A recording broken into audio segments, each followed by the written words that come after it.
Good evening, everybody. It's the Cryptid Huntress. I'm Jessica Jones. Welcome into On the Hunt, where we are going on the hunt tonight with two of my West Coast buddies. We have Javier and Jesus here from CRYPTID559 tonight.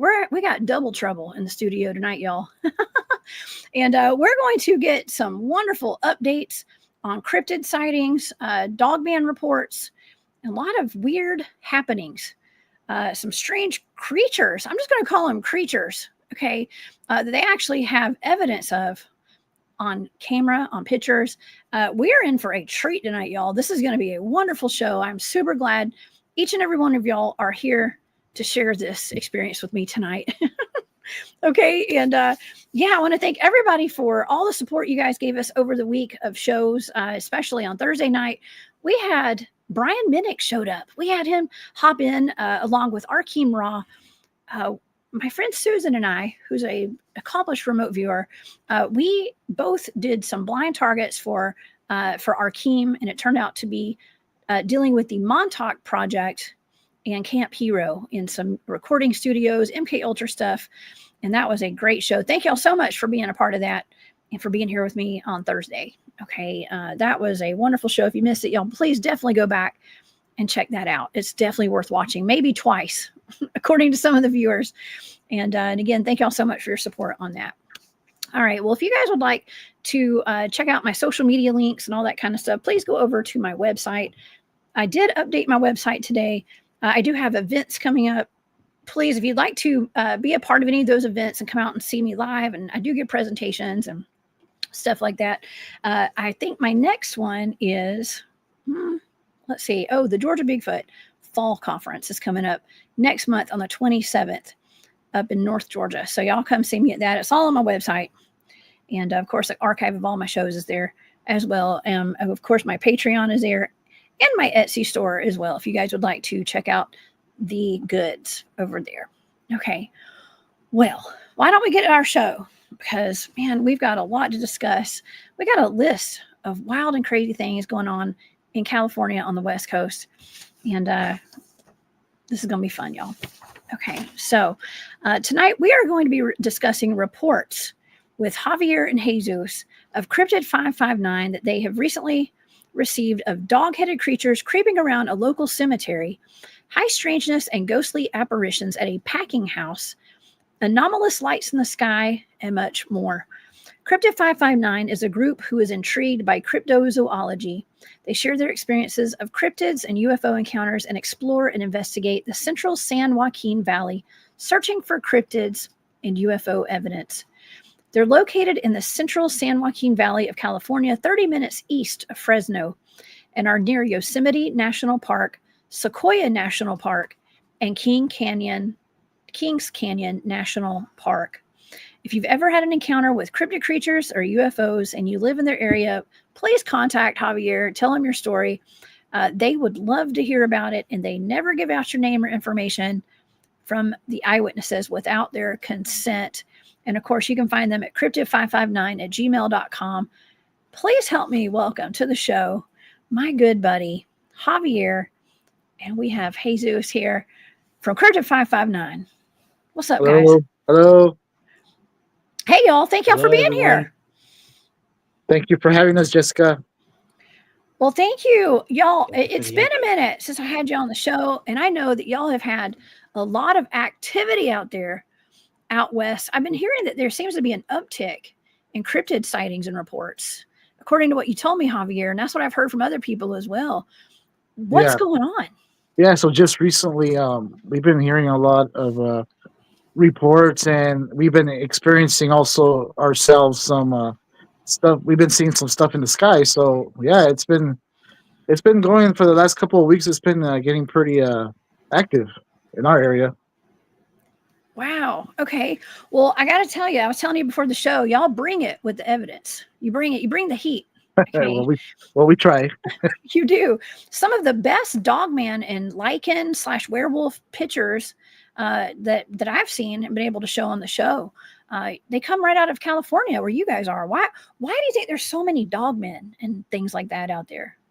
That's what we're trying to figure out. Is there a portal out here, or multiple portals out here. I mean, what's going on? That's what we're trying to figure out. And we have Oh an yeah. idea of like certain areas where it's most active in our area. Um, we have a few that we already know. We know the locations on those, but I'm pretty sure there's more out there, and we Mhm. just got to pinpoint them.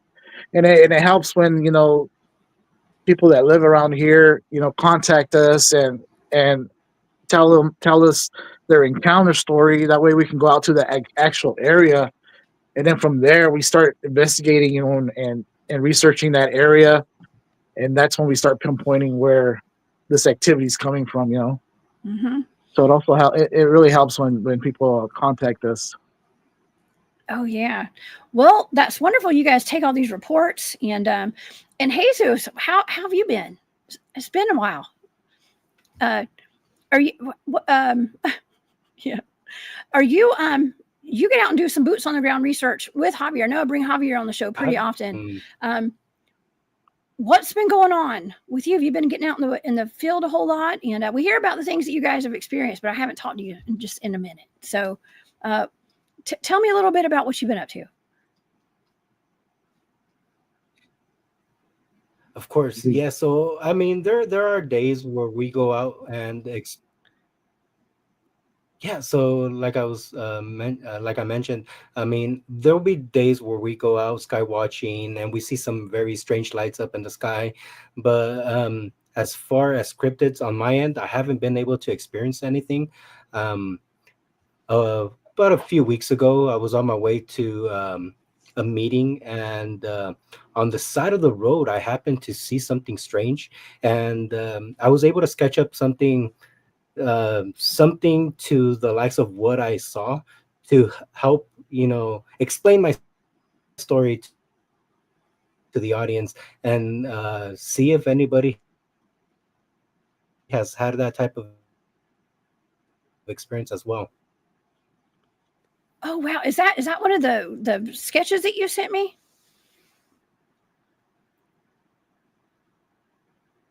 Please, on no delay.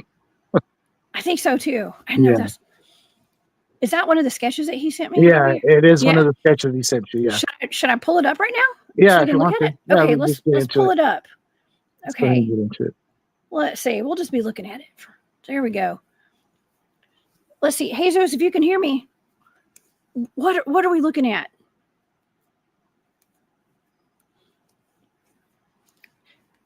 I think he might be a little frozen, Javier. Is he okay? I think so. Do you know what this is? Um, Let's see. how long? He had told me that on the way to work on the side of the road he had seen like it's a big I believe a water pump pipe where the water Oh comes yeah. in, and Okay. it goes into the field. So the center, that white looking thing in the center, I believe that's the big pump that sticks out of the ground that fills with water. Um, and then he had told me that he had seen a mass either coming out of that big pipe or going into it, like a big black mass or Ooh. big black shadow. And I think that's the black part. The other one, I don't. Yeah, he says it's a water pump on the picture. Um, Okay. yeah, so the water was coming out on one side, but the black stuff was either going in or coming out on the opposite side. Oh my gosh. Well, that's super. That's super crazy. Jesus, can you hear us? No, I think he's a little. There must be a delay. And okay, okay. yeah, I guess he's. Okay. Well, we'll come back to it in just a minute. We will. Yeah, I wonder what that big mass could have been. I mean, it sounds like maybe there's was it. I wonder if it was like smoky, or if it was like, you know, he uh, said, yeah, told me like like it was more fog, or was it fog, solid? like a fog type, Mm-hmm. and that but he wasn't sure if it was going Yeah. into that pipe or coming out of it. Oh my And gosh. yeah, but he did notice that it was a black mass type. And Oh yeah. are you there, Jesus? Let's see. Well, as soon as his internet gets to working, we'll ask him Okay, about Can you it. guys hear me? there you We go. can. Yeah. Is it better just to have the audio and not the video? Maybe. Jesus. All right, perfect. If you guys picture once more. Yes. Yes. Let's show the picture. Maybe. I'm going to go ahead and Okay. try it that way. Yeah. Go ahead.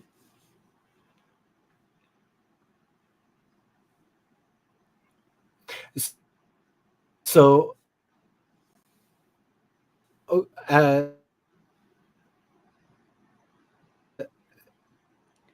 as my picture demonstrates, or a water well, and it's about a 3-foot radius, so it's a big opening, and this black mass, and it almost looked like a cloak coming out of that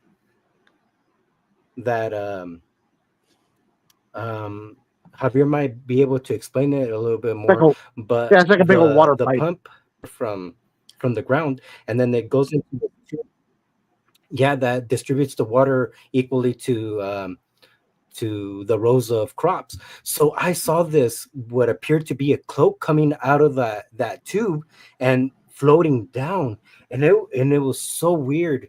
But I didn't really think nothing of it until I started digesting it. I'm like, what did I see? Did I just pretend to see it? But there was no way. There was no way, because I've gone through here so many times and I've never seen anything like that. And what I saw, it looked like it had kind of like feet, but it was kind of like a cloak. And again, going back to what we have said in the past, is we think that these entities have a connection with water. Mm-hmm. And right now there's a lot of our crops are being grown here in the Central Valley, so there's a lot of water movement. So I mean, again, I mean, going back to what makes California this paranormal hotspot, I'm thinking it's the water. Mm-hmm. I agree with you on that for sure. And you know, as far as me doing like my field research, the boots on the ground here in the southeastern part of the U.S., the cryptids are very much located along the water. They walk along the creek beds and along the rivers and inside, like in the creek beds and stuff. I mean, that's a lot of times that's Right. where we find the dogmen sightings and reports in the Bigfoot. Uh, Definitely the Bigfoot sightings are around water too. So that's a good point. And UFOs as well, a lot of times are around water. So the water is a common denominator, I think. Let me just point out that this, where he saw this, I believe, was near the Naval Air Base out on the moor. So it was close to that air base. Oh, that's not surprising because there's a lot of cryptid sightings around military installations, bases, and things like that. Now, Yeah. Jesus, was this more of like an entity, like not solid? It was kind of like an apparition almost, or how would you describe it? It wasn't like wouldn't be like a solid animal, right?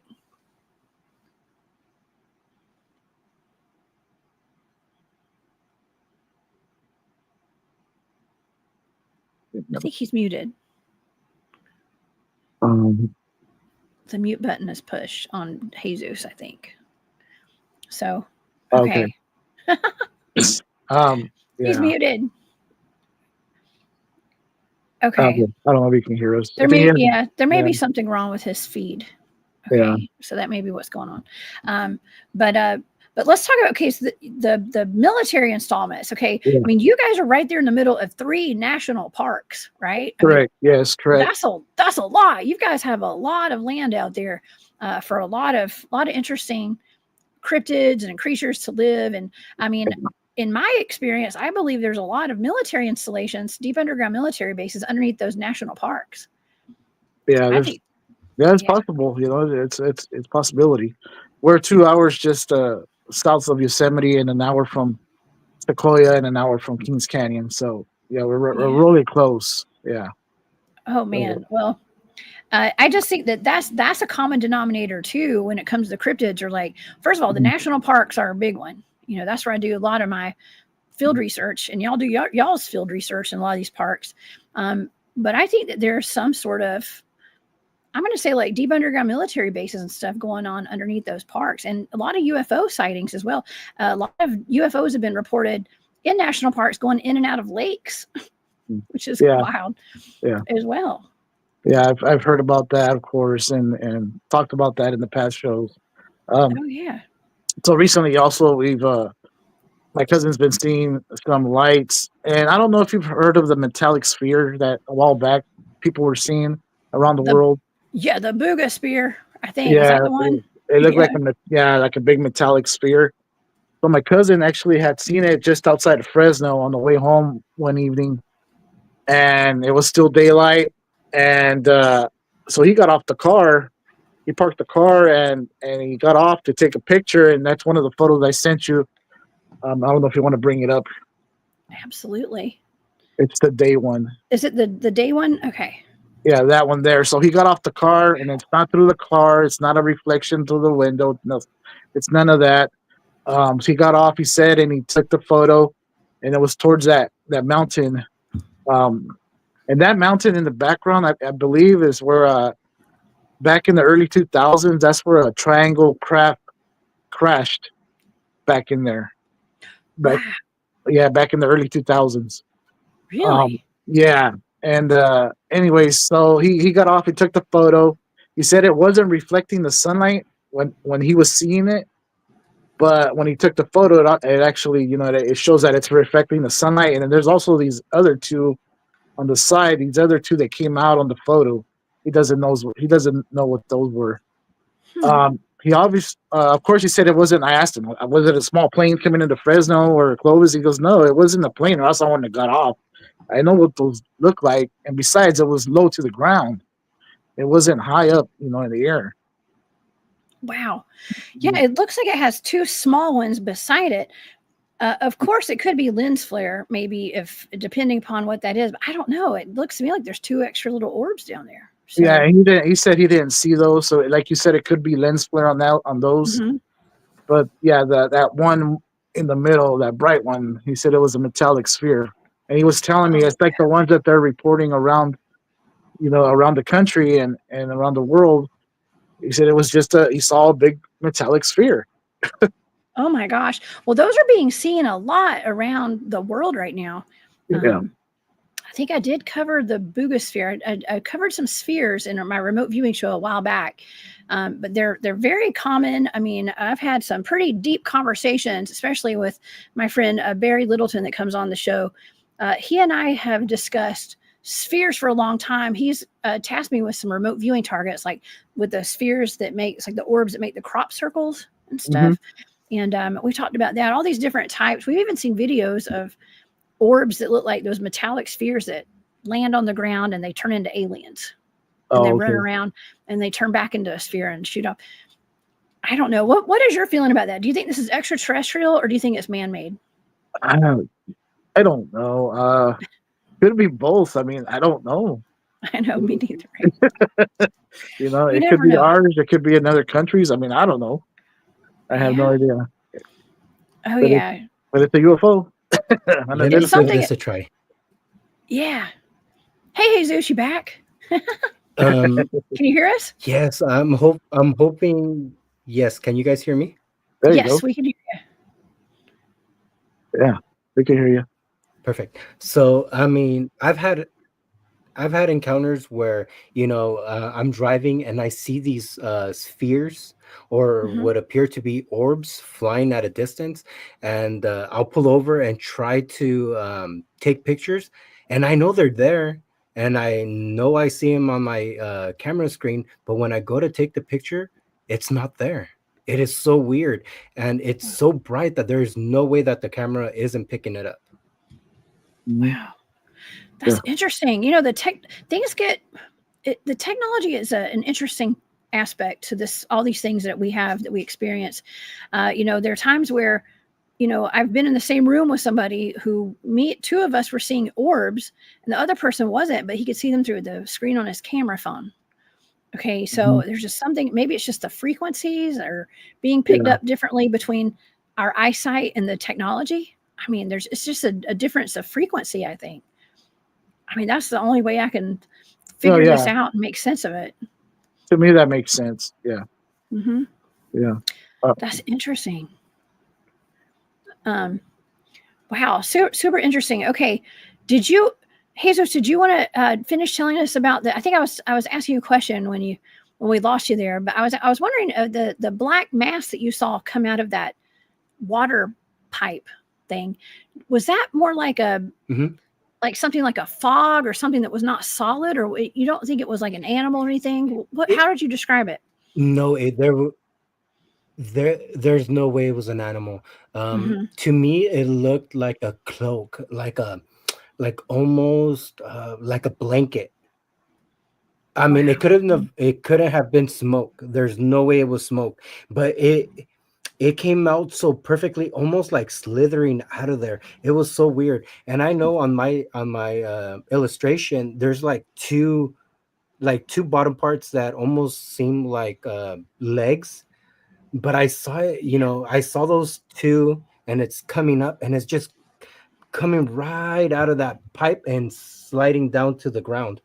And of course, I mean, that's the best I can try and describe it to you guys, but it was so odd. I mean, again, I mentioned this. I've gone through there so many times, and I've never seen anything like that. um, Again, this was early in the morning. I know the farmers are, hard working, trying to supply the water to the trees, but I tried debunking it on my way to my meeting, thinking, well, maybe it was a fire, but there's no way. I mean, there would have been a lot more smoke, and I doubt that that smoke would have just, gone up and down. But Mm-hmm. it was yeah, definitely interesting. I mean, it was a weird one. I mean, I don't want to say, oh, it's nothing.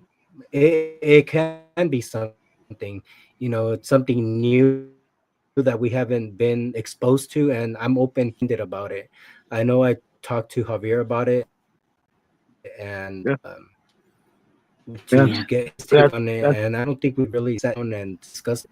And I'm glad that we're doing that here, because if somebody else has had this experience, I mean, I'm willing to hear, what they think it is. Mm-hmm. yeah, Oh yeah. yeah, yeah.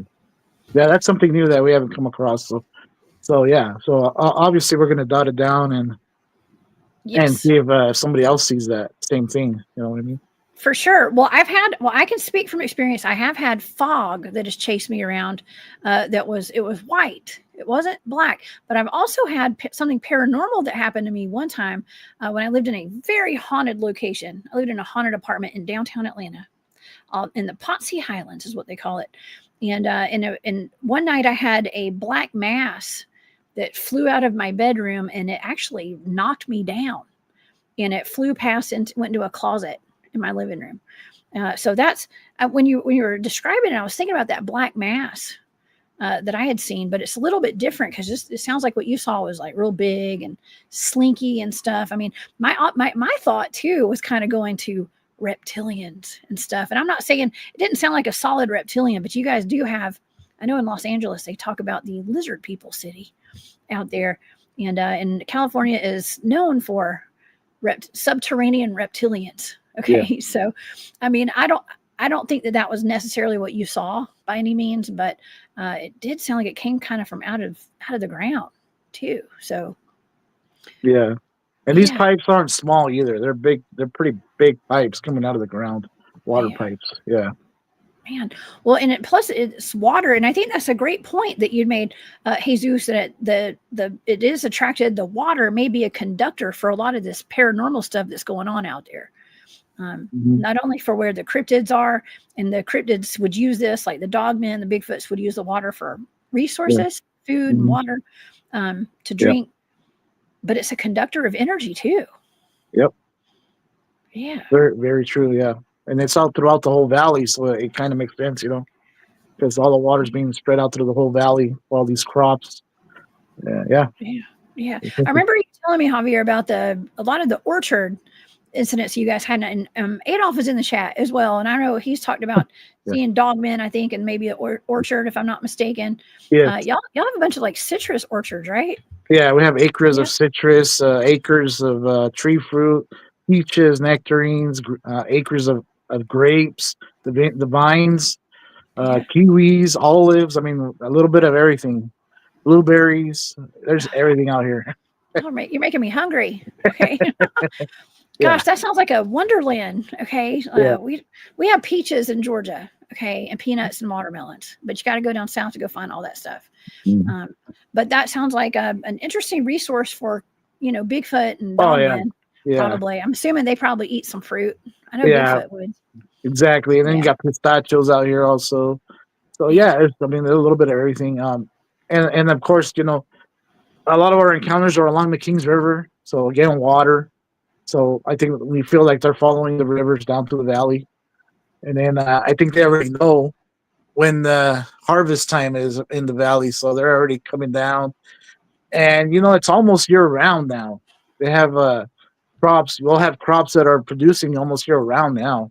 So they'll probably end up staying close, to the valley floor. And that's Okay. probably why people are seeing them. Yeah. Adolf says here you could drive around and pick fruit and drive off fast. Just go Yeah, hop out of the car and grab a couple of pieces of fruit yeah. and Just hop don't back get in. caught.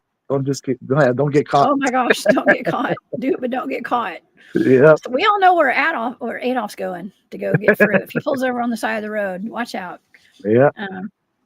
That's funny. Yeah. Yeah, but I could imagine that's not only does it provide cover and shade for dogmen, because you've said you've had plenty of encounters out there near the orchards, but Right. it also provides food as well. Yes. And Yeah. and also I know I got Barry Littleton's in the chat, and he and I have talked a lot about trees being portals as Okay. well. Okay. Okay. And I'm not saying that's what they're doing out there, but it could be too. If there's a bunch of trees in an orchard out there, Yeah. there may be something else going on. Not only that, they could probably hide inside these orange trees. Some of these orange trees are pretty big, so they can probably just hide inside because some of them are, it can be used as a canopy. Just go right inside the orange tree because I used to work out in the fields and you can hide inside a big orange tree easily. Oh Nobody man. will Well, see you. Yeah. and we always say to always look up when we're out in the field. I go out chasing dogmen and stuff. So I always got to look up because they do like to climb into the trees as well, like you Right. said. And there's a great place to hide. Eric, what's up, Eric from the Bizarre and the Unknown? He says trees hold the fae as well. Yes, there's all sorts of interesting things these trees hold. Okay? Yeah. Yep. But yeah, it's there's a lot of places to hide. I also see Bigfoot Dwarfs in the chat as well, and he and I had talked an extensive amount on the dogmen. This is something that happened a while back, but there's reports of homeless people being attacked by dogmen out there. And then Javier, you came on the show. We talked about that a little bit. Mhm. Have you had any more reports of that? No, I haven't. I haven't heard anything else. And here in town, I haven't even heard anything about that, about the homeless or anything. Nothing new, nothing recent. Yeah. But we have other stuff been going on. So Yeah. here in town, the cemetery here in town, and other stuff. Yeah. Well, it's interesting how that kind of died out a little bit. We didn't hear anything about it. It was a big topic for a couple months, and then we Right. haven't heard anything since, Right. which is a good thing, right? Mhm. Yeah. Yeah. I don't Yeah. want people being attacked, even if they're homeless. I don't want people being attacked out there. Me neither. But it was worth asking about, just in case you'd heard Yeah, something. yeah. You guys, Mhm. you keep your ear to the street. You keep Yeah. your ear to the cryptid streets for sure. Oh yeah. Out Yes. there. Yeah. So yeah, and we've been, like I said, we've been getting other reports of other activity going on. Like I was telling you about the cemetery. I don't know if you want to go into that. Absolutely. Yeah, let's talk about it. So unfortunately, we had a family member that passed away, and that's why we haven't been around for a while. And so my cousin Jose has been going to the cemetery. Unfortunately, his mom passed away, which is my aunt also. I'm so sorry. My condolences. Thank you. So he's been going to the cemetery every evening, and one evening when he went, he came home and he told me, "Hey, I just saw something, and I'm trying. It's in my mind, but I don't know. It's like I'm trying to. I don't want to believe it, but it's in my mind. I know what I saw. You know, in my mind, it's playing over and over, and I know what I saw. And he said it was he was at at the gravesite, and he looked up. When he looked up, he saw this uh, creature that had a dog head on it, and it was running on two legs towards the river. And I go, okay. And I go, how tall was it? Well, it was already getting dark. He said it was pretty dark already by that time, but I did see it. I was able to see it. And I noticed it had a dog head on it, and it was on two legs, and it had the two arms up here, up on the top, and it was going like, it was running towards the river. And then and all of a sudden, I don't know if it went into a hole or it went down behind the grass, but then I couldn't see it anymore. So then he told me that. So then a couple of days later, I go, okay, let's go to the cemetery. I want to go see the area where you saw it. So from where he was at, it had to been maybe about 50 yards away, at least 50 yards from where he was at, where he saw it. And then I went to the area where he had seen it running. The grass out there was at least about 5 feet tall. So this thing was above grass. So maybe another 2 feet above grass that he saw. So it had to been 6, 7 feet tall. And that whole area where he saw it is just an open field, and it's a bunch of tall grass, and there's nothing there. So I went in there and I couldn't see anything, any prints or anything. But yeah, there's no holes or anything. So I don't know. I mean, it could have been an apparition that he saw, or just something coming in our, in our what do you call it? Like just seeing it real quick and going into a dimension. And I don't know, but it was running towards the river. Oh my gosh! So it was running on two legs, and I had his hands up, like he had his human hands. He said he noticed. He didn't tell me if there were human hands, but he noticed that his other two hands were above the grass. But he said for sure it was on two legs, though. It was running on two legs. And he said it wasn't muscular. It was real skinny. So, but it did have, for sure, he said it did have a dog head on it. So, oh my gosh. So and that's the second time I hear, a while back I had made a video, somebody coming into town, because the cemetery is on the outskirts of town and it's right next to the river. Somebody was coming into town late at night from work. I believe it was at like 1 a.m, and they noticed just as they were coming into town across the street from the cemetery, there was this black figure on the side of the road, and it had like a big cloak with a hood, and it was tall. They told me it was tall. And when she noticed it as she was coming into town, so she put the high beams up on it, and she slowed down a little bit. And when she got close to it, it kind of turned around, and it was holding something like an animal, and it was eating it. Like she said it was some kind of animal, and it was eating the animal. And then she just took off. I don't know what it was. But it was in that same area, like almost exactly the same area. Oh my gosh. Okay, well that's a lot. You guys have so much high strangeness out there. Yeah, so much, and that's really odd. Okay, if it's eating an animal, like straight up, like maybe picked up some roadkill or got a something like a raccoon, I don't know, whatever it is, right? Yeah, I mean, that a normal human would not do that. Exactly. No. And it had a cloak. She said she saw that it had that robe and it had the hood. It had the hood on, but when it turned, it slightly turned because it noticed the high beams. So she said when it slightly turned to the side, she noticed that it was carrying it and then was going like this. So she couldn't see the whole face of it. Oh my gosh.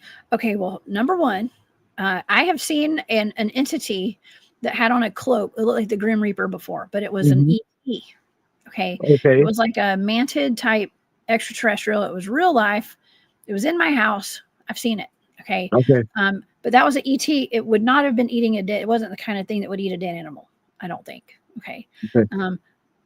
We do know of dogmen, let's just say, with clothes on, okay, that wear cloaks, that wear, we have Cryptid, who's in the chat. Mark Maycheck. What's up, Mark? He told us I think it was last weekend actually, about a report out of Kentucky where there was a dogman that was seen wearing a suit of armor with spikes on it. Hmm. Okay, you have told me, Javier, you said that there was a werewolf or dogman that had on shorts. Yeah, the one that I saw had like ripped shorts on it. Yep. Mm-hmm. Yep. Does this witness believe that it could have been a dogman, or they just don't know? They don't know. Like I said, they had that up close to its face, so they couldn't really see the face. They just know it was pretty tall, at least 6 to 7 feet tall. So, and it was on the side of the road. Oh my gosh. Yeah. Hey, And it Javier. was around the cemetery area again. It's right across the street, the cemetery area. So yeah. Hey, Javier, you know what I've been thinking right now? What's that? If because it sounds like just because of my experience, I wonder if there's any irrigation pipes around these areas where these encounters have been happening. Well, actually, where that one was seen, where that one was seen with the cloak, there is a little water ditch there, and it feeds into a ranch. We're surrounded by ranches, so there is water all over the place. Yeah. Hey, so an interesting experiment. Yes. Yeah. Mm-hmm. Would be to put a trail cam around those watering pipes, so we can observe what's coming in and what's going out of those pipes. I mean, something interesting, something to look into. Exactly. And then, of course, there's a cemetery, then there's the Kings River, and then on the other side of the Kings River is the sanitation. So you got all these ponds back in there also. So that's interesting too. It is. Now, Jesus, you had said that what you saw coming out of that pipe looked like kind of almost like an apparition kind of, but it had a cloak. Did you say that? Cloak? Yes. Interesting though, right? Very interesting that there's two cloaked figures kind of, that you guys have brought up tonight. Very true. Yeah. Huh. Well, that is really interesting, and it's near the cemetery. Okay, we're getting a lot of reports of dogmen and werewolf type creatures out of cemeteries. I mean, I feel like every week when we talk about dogmen, we talk about cemeteries. It's just something that just keeps on coming up. I even have I think I have the artwork for the show right here that I put up on the thumbnail. The dogmen in the morning. Okay, in the cemeteries. It's just that's nice. That's pretty cool. Yeah. It's becoming a common denominator with a lot of the dogman sightings that we're seeing right there. And now, is this cemetery? This is the same cemetery where your cousin's mother is buried? Yeah. Yes, correct. Oh my goodness. Yes. Okay, so these are like modern day cemeteries. There's not like old mountainous cemeteries like I go to sometimes. They're like up in the Appalachians, this is like a modern day cemetery. No, this is this is the town cemetery. Of course, I mean, it goes back to the 1800s, burial sites there, but it's still the same. It's still been active. It's an active cemetery. Yeah. Okay. Yes. Wow. Well, we also have the case out of Ohio where they have the Ohio grave digging dogman as well. We've had Colleen Norris came on the show. She's the investigator, the researcher who investigated that. And she's the one that took all the pictures of it. And the two young women who took the video of this, I don't know if y'all are familiar with the video, but there's two young teenagers. They're not that young, they're driving. Okay. But they were filming what looked to be, they called it a dirty woman. They said it looks like a dirty lady. And it was just digging like frantically into a plot, like a cremains burial plot. Huh. In the cemetery, and the hole that it dug, Colleen measured it, and it was too deep for like human arms to be digging there. And the interesting thing was about the cemetery was that when Colleen went back, this was on a Friday night, she went back, or Saturday, she went back the next day, the hole was there. On Monday, the cemetery staff had shown up and they had covered it, and it looked like someone had been buried there, and they put flowers on it and everything. And when she asked, she was like, well, what happened out there? And they said, oh, it was just dogs, some animals. It happens all the time. So they acknowledge something dug. They An did. animal might have done. Okay, They said an animal had done it, and that happened all the time. really? It makes you wonder, right? Because this is Yeah. Ohio, where they have a lot of dogman reports right there in that area. Okay. So, yeah. And I'm going to ask you, Jessica. I've also heard that the dogmen are guardians, but is Mhm. that only to like Native American sites, or is it like I th- modern day cemeteries also? I mean, I don't know. yes, I think it's modern day cemeteries. I think it's everywhere. So, Now, I think that now there is a concentration of dogman sightings, and I've gotten some of this information from like the North American Dogman Project guys and Mhm. stuff, but and just in friends that I've consulted with. It seems as though there's a lot of just regular cemeteries, just like what you were just describing. What we talked about with Colleen Norris in that case. Modern day, just cemeteries. I don't know if it's the vibrational frequency that like the bodies are putting out. I mean, I don't know why it is, but Okay. I've had people that have told me that it's because of the sacred grounds. Right. We truly don't know exactly the true history of this where we live, right? Mhm. And there could have been old ancient sites underneath some of these areas, Yeah. like who Exactly. knows?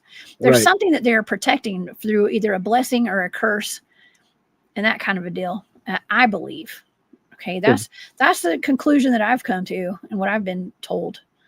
Okay. And at this point, I'm thinking like just about every piece of land is blessed or cursed. Yeah. Okay, I Yeah. think every house has a potential to be haunted at this point. Okay, um, Mhm.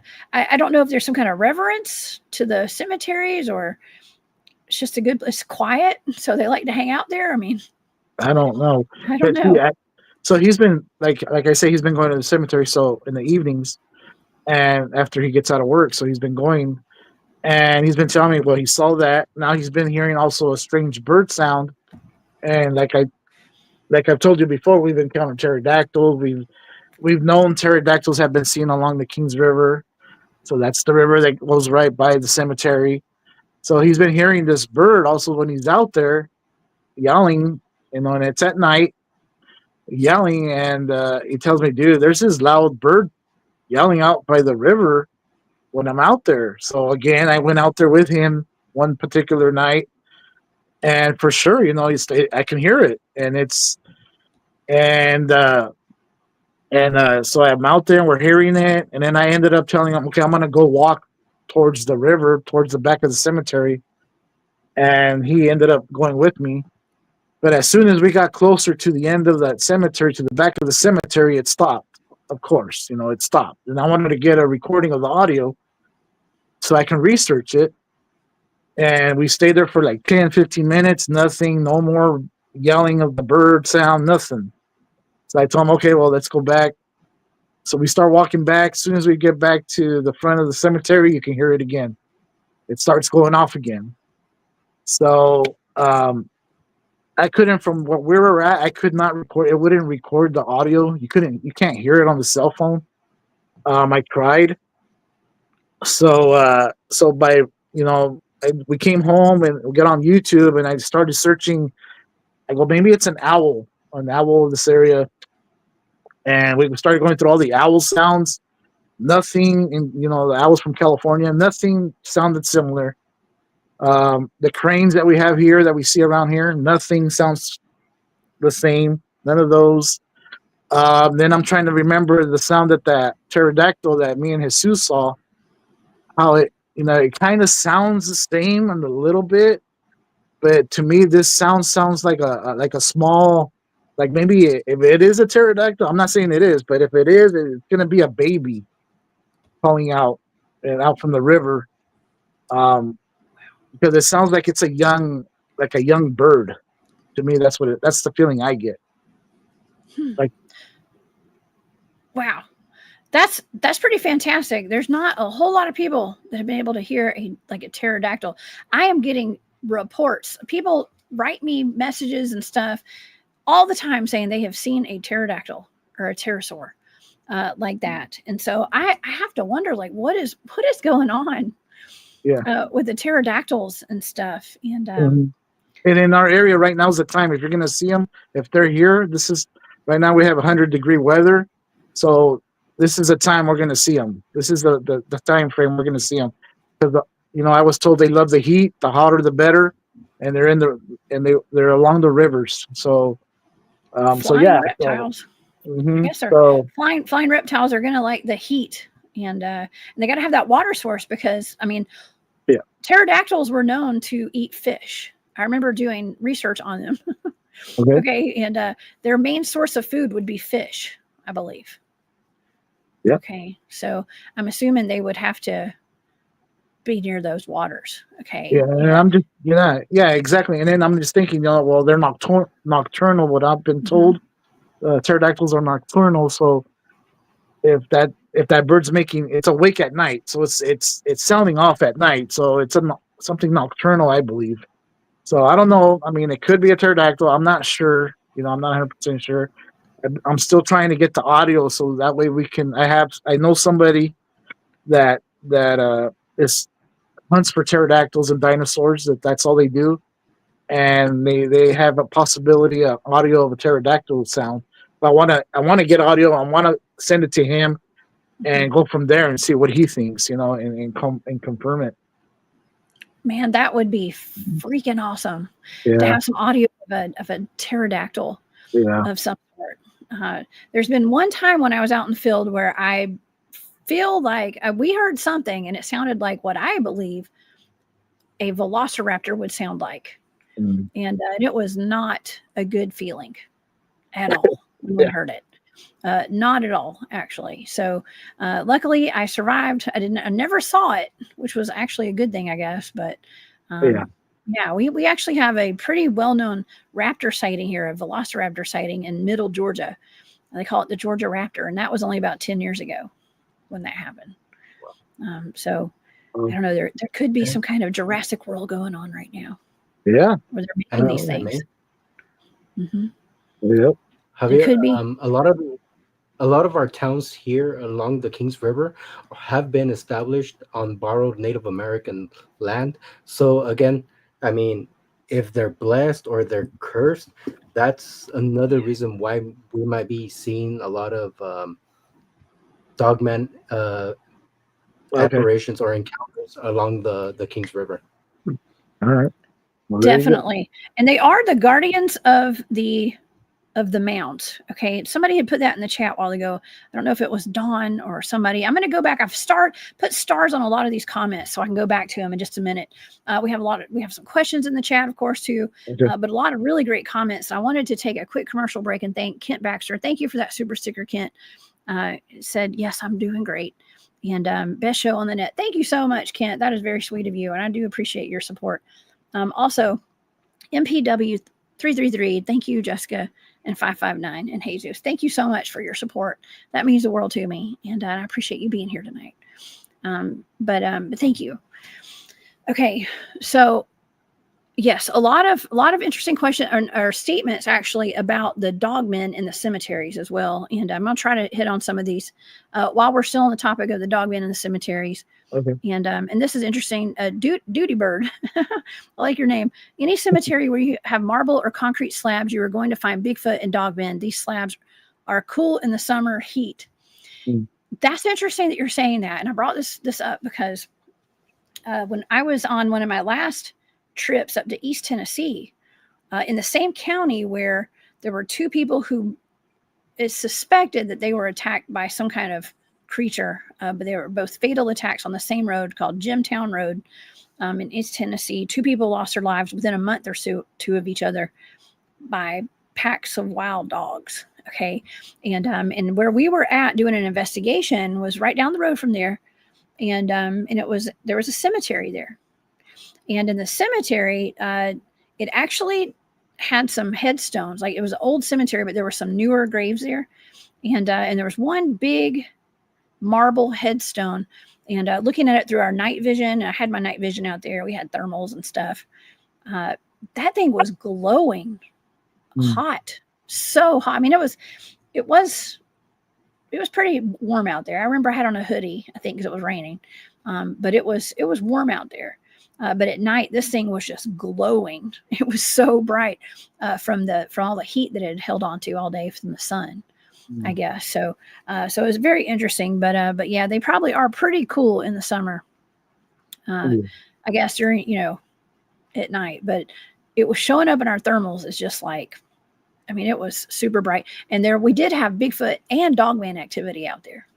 Okay. And that place is known for dogmen, actually. So very interesting. It kind of makes you wonder, what the pull to the cemeteries is. But I do believe, like we were just saying, I think it's got something to do with the curse or the blessing, and being guardians. And someone else in the chat did something about interdimensional dogmen. Okay. And some people think this is kind of controversial. I personally believe that our cryptids can access Earth's natural portals. Okay. That's what I think.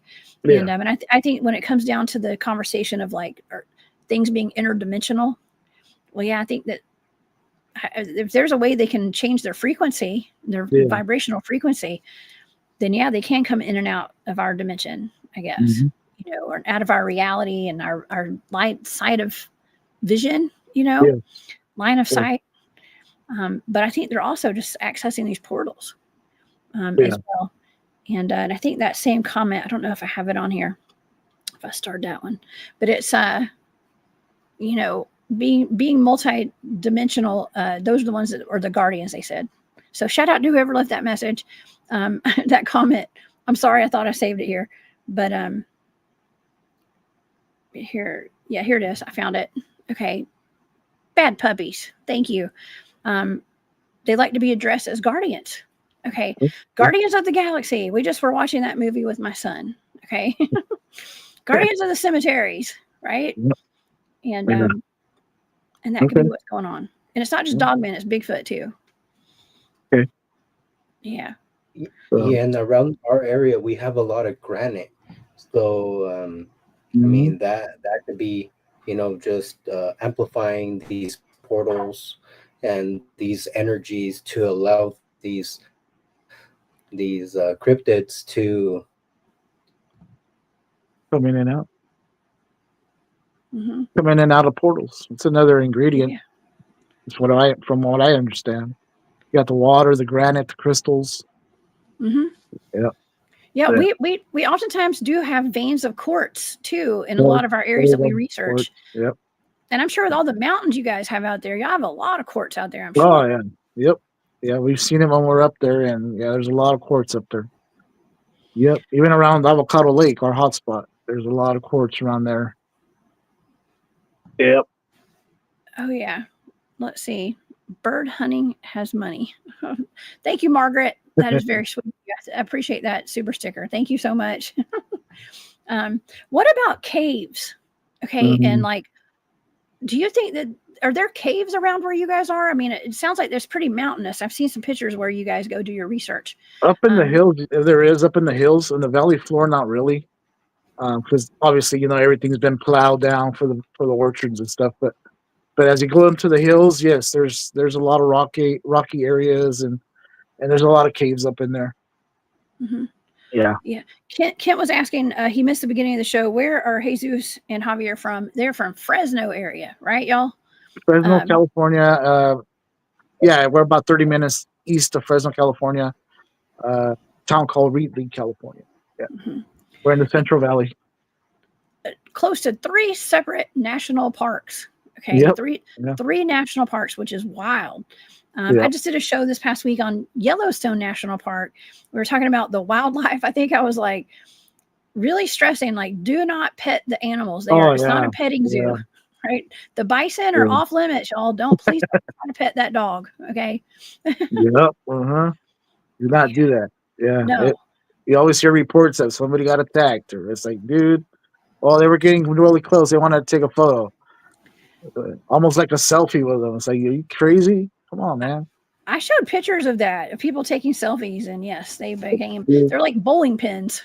Just get ran over, man. They're gonna run you over. I'm sorry, I'm not saying they deserved it, but I'm just saying, like, that's not smart. Okay. Yeah.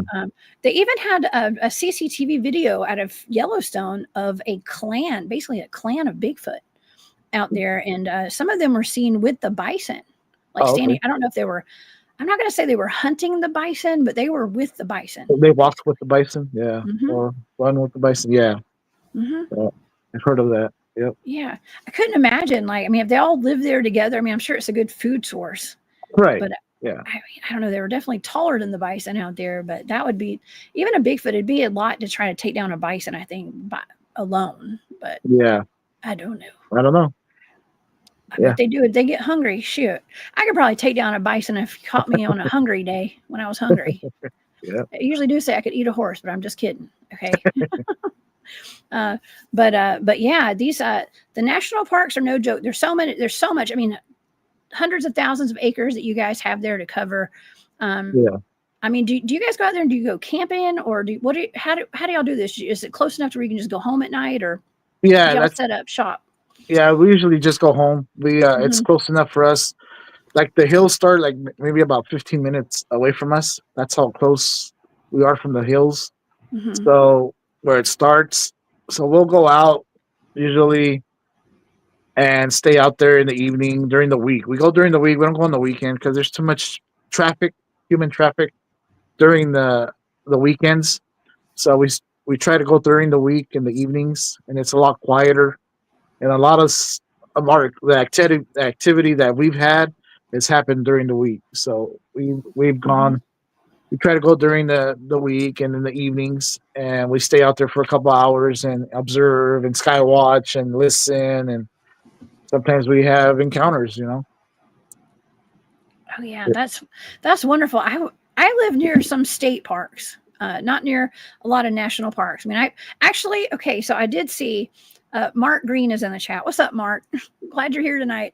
And I'm going to come back to your question in just a minute, Eric. Okay, but Mark Plowboy Green is here, and I went out and hung out with them in Alabama.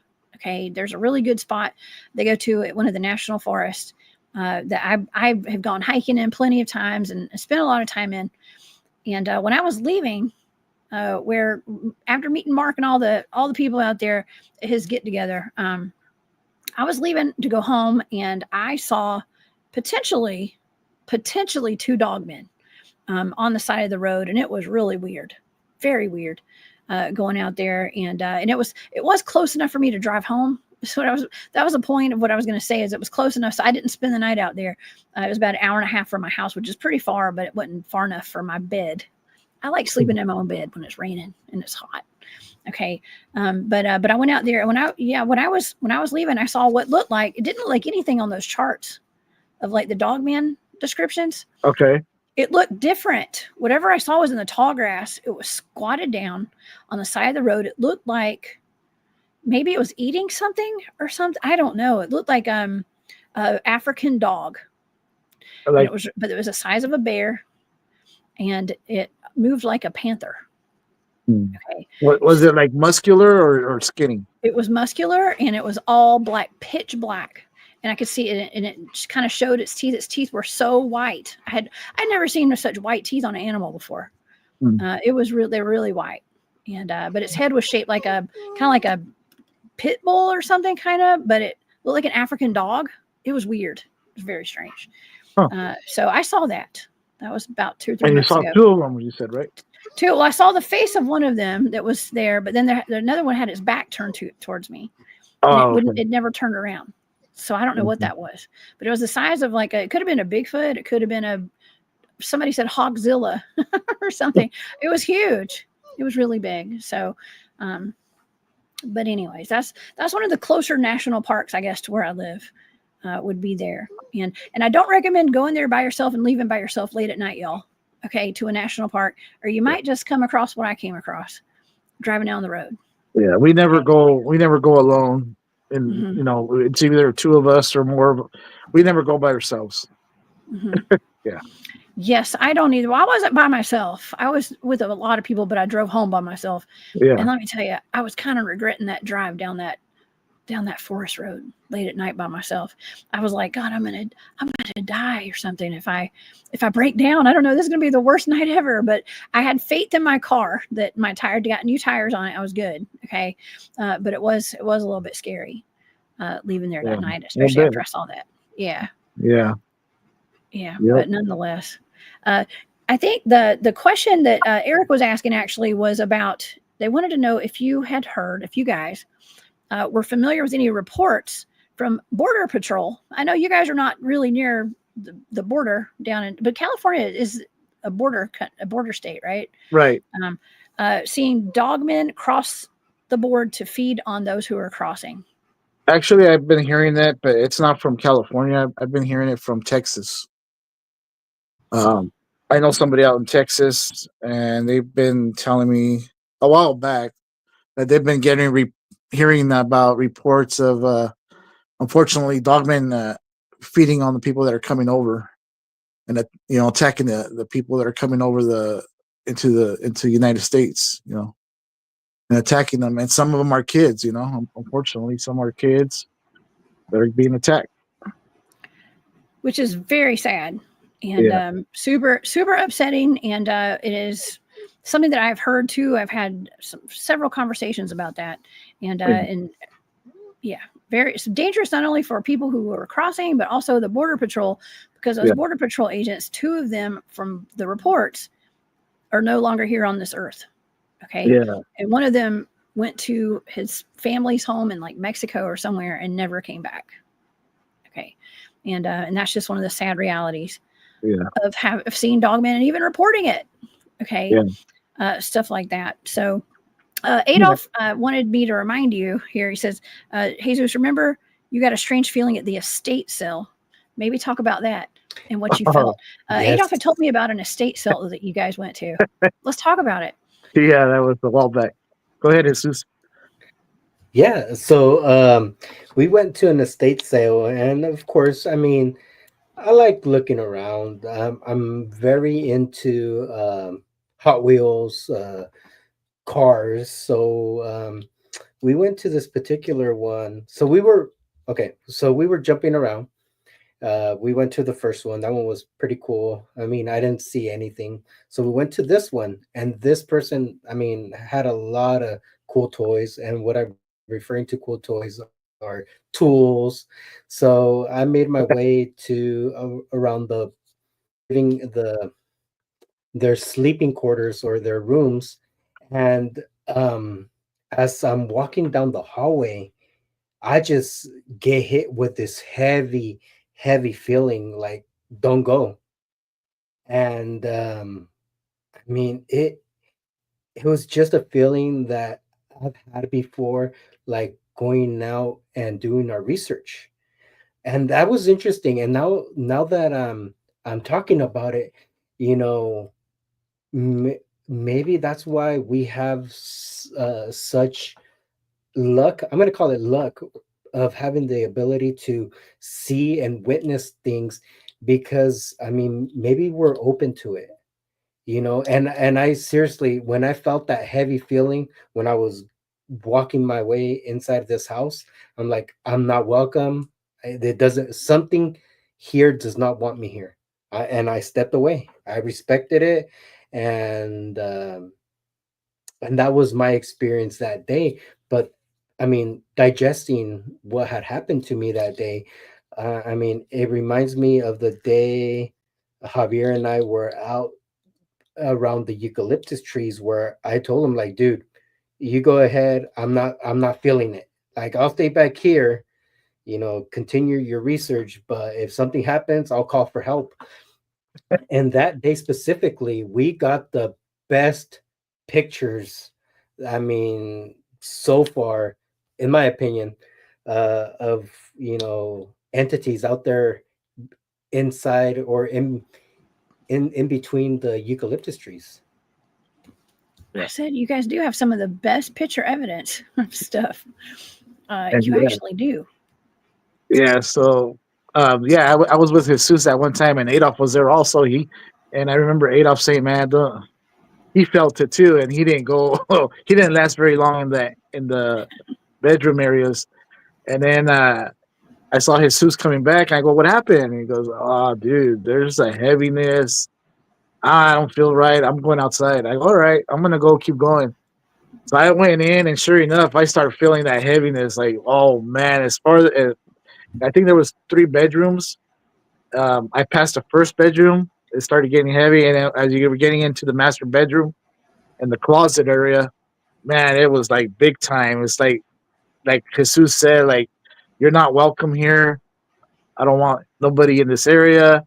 But I kept going. I kept looking through the hats, but I didn't end up getting anything because of that. I go, nah, I'm out of here.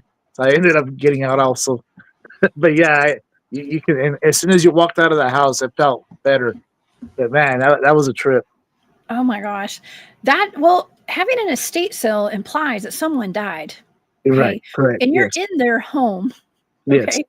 And I would assume, I mean, if that were me and I had passed away, and especially if I was kind of, older, and that was all my life's belongings and everything that I have accrued, and I got strangers in my house digging through my stuff, I'd be irritated a little bit. Yeah. You know what I mean? They say you can't take everything with you, right? Right. When you go, but to sit there, and if you are let's say that you haven't completely moved on yet into the next realm, and you're just sitting there watching it, I can imagine people getting upset. I do have one quick story to mention. When we were shopping for houses, I was very pregnant with my son. Okay. And we were actually, you know what? My friend Susan, who's in the chat sometimes, who did the remote viewing target with me Thursday night, she was one of our realtors. Okay. Actually. And she was, we were going around looking at houses, and I was super pregnant, like I said. And I had my son about 2 weeks after I moved into our house that we ended up buying. But there was one house in Smyrna, Georgia. I'll never forget. I walked in that house, y'all. And right when I got in there, I don't know if my psychic senses had heightened because I was pregnant, maybe. I don't know. But there were people living in that house that were not there. And I could feel it. And they were in the bathroom of all places. Man. I was like, there's a man that lives in this bathroom right here. He hasn't moved on yet. And I'm not the kind of person that does that and can sense that great. But I was like, I'm not living in this house. There's ghosts in this house. Like, the people have not moved on yet. And so we ended up not moving into that house. Okay. But that's a really bad feeling. You know, when you go in there and there's an oppression kind of. Mm-hmm. I'm not going to say it's demonic or anything like that. A lot of people just want to say it's demonic. I just think it's people that don't want you there. Right. And I understand that. Like you said, they live there. That's all their lives belong, that they accumulated through their life. And I understand that. Yeah. And I've been to several, estate sales, but this is the one where I really did feel it that day, and I ended up not buying anything. So because of that. You didn't want to take any of that energy home with you, huh? No. You're like, I could take this hat, could buy this, but then I'm going to wear this person's hat. They're going to come home. Right. They say don't ever buy mirrors from like estate sales or even the thrift store. Yeah. There's certain things that you just shouldn't buy and take home with you, I guess, unless you know how to bless it or, I don't know, clear it. Yeah. I don't know. But that's interesting that you guys all had the same feeling. Yeah, all three of us. And I think that's why when we go out to these areas when we're together, I mean, I think it just amps it up, and we're able to experience stuff together. And that's why when we're together, that's why I asked the guys, if you start feeling something, let me know. If I start feeling something, whatever, I'll let you know. And we're all, and we just talk to each other as we're out there, what we're feeling, what we're sensing. Now, is it Jesus that has the intuition that's really heightened out there? Yeah. Yes. Okay. Yes, that's you. Me. Yes. We always talk about that every time Javier comes on. It's like if Jesus has that feeling, we get out of there. Yeah. Yes, it's me first. And I don't know why. I seriously don't know why. I've talked with Javier about this. Like, if it's our energy, like I've stated this multiple times.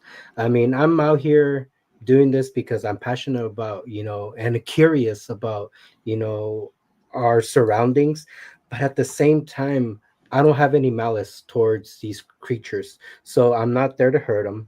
I'm not there to capture them or right. I don't have ill intent. So my thing is like, hey, let's get the evidence, let's present it out there, and let's talk about it. Let's discuss it. What experiences other people have had with these. And I mean, I'm always open to listen to people's stories. I love to hear it. And like I said, I mean, I've had my experience with like that cloak thing coming out of that um, water thing. And I mean, somebody else has probably had something similar, and I'm willing to hear them out and try and figure out what this creature or what possibly it is that I saw. Mhm. Yep. Oh yeah. I wanted to pull this comment up real quick for Kent. Kent, thank you. He said, if you need me for your hunting trips, I was an automotive technician for nearly 30 years. Okay, Kent. Well, that means I have to bring you on all my trips from now on. Okay. I'm just saying I could always use an automotive tech. Okay. On the trip. So when I go cross country, I'll holler at you. Okay. But but UFOs tend to, sometimes shut down your vehicle, and what are you gonna do? Yeah, they do.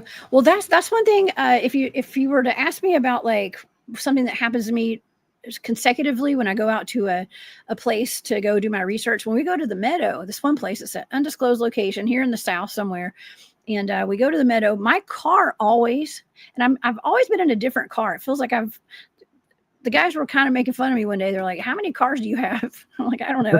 I'm always driving a different car out here. I don't know." We've been going there for a long time, and just about every car that I've taken out, every truck or whatever, it has like something happens. Not that it like breaks down. There's only been one time I was actually driving my mom's truck one time out there, and I had Katie Page with me, and I was going to drive her to the airport after we were leaving, and my battery died and stuff. We were the only people there. Thank God somebody pulled up and was able to jump my car off.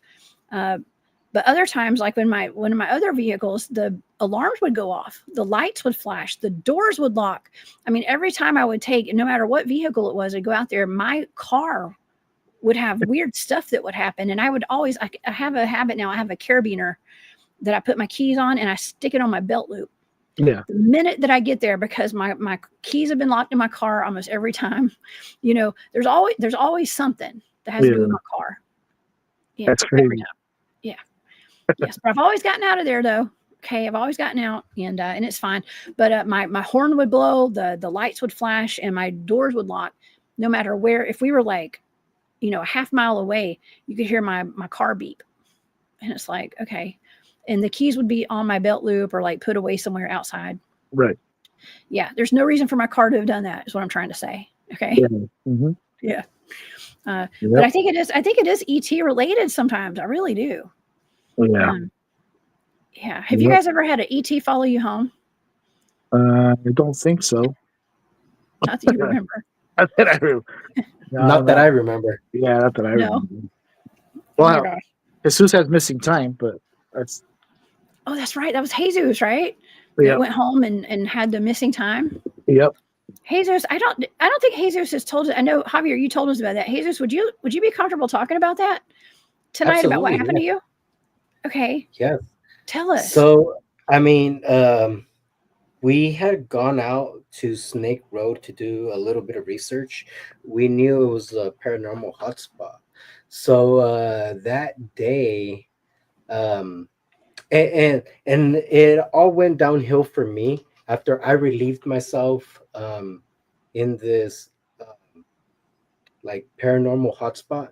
And I mean, I didn't do it with ill intent. I mean, I really needed to go, so you had to water a tree, is what you're saying, right? Yes. Okay. Yes, I needed to relieve myself, so I did. Okay. And I'm just specifying so the audience knows. Okay. Kind of. So let me just say before he did that, I was hearing like what sounded like chatter where he actually went and watered a tree in that area. Yeah. I was hearing chatter, but these guys, Jesus and the other gentleman, that Alan Thomas, he was with us that night. Alan. Alan. Yeah, Squatch Zone. He was with us that night, and he didn't hear the chatter, but I did. I was hearing chatter, like two creatures were yelling at each other, and I couldn't make out the language, but it sounded almost like native in a way. And it was coming from that direction, in that area where he went and watered the tree. Okay, go ahead. So, so I did that, and we began our investigation. So about every 10 steps that I took, I needed to relieve myself. And I mean, it happened the entire investigation. It was so embarrassing. I even told Javier, like, Javier, Alan, I think it was our first time doing a collaboration with Alan. I'm like, he's gonna think that, that there's something wrong with me, man. I mean, Oh, every 10 steps I had to relieve myself. But we later talked about it, and there was this, we remember, and I don't recall there being a light and the sound. Like, I don't remember if there was one there fixed, but we remember a blue light and this high pitched sound. Yeah. So I must have been zapped or something, to the point where I could not control myself from watering trees, and so that day for me it was just horrible. I was embarrassed. I was disappointed in myself, but at the same oh time, no. I understood that I was wrong. I probably shouldn't have done that. Whatever was there, spirit or entity, I mean, might have seen that as me being disrespectful. So I remember we wrapped up our investigation around 2 in the morning. Javier drops me off. I walk into my house, and I don't remember, like, um, doing anything else other than going from my front door to my bedroom. And my wife said that I got home around 4:30 in the morning, but there's no way, because we ended our investigation around 2 in the morning, at the latest 2:30. Yeah. Yeah, I dropped him off about 2:30 in the morning, and I watched him go in the house, and he was still feeling all woozy and not feeling well.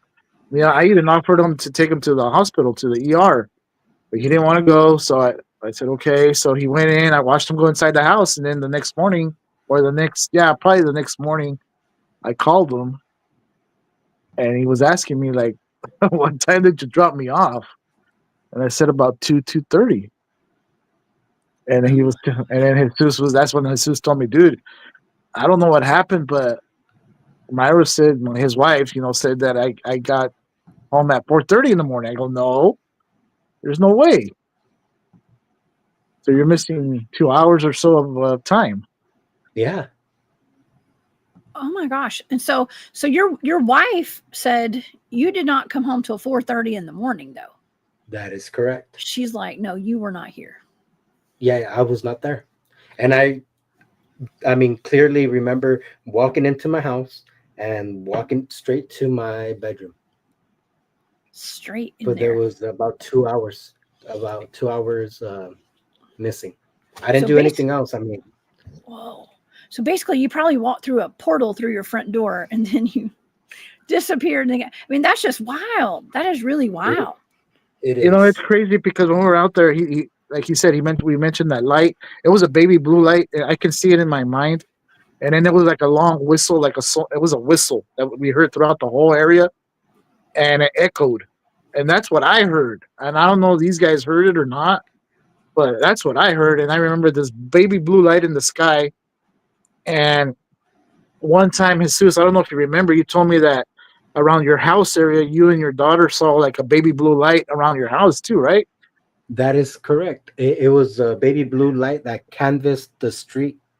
I mean, it went from like one side of the street, and it just lit the whole street up, kind of like a scan.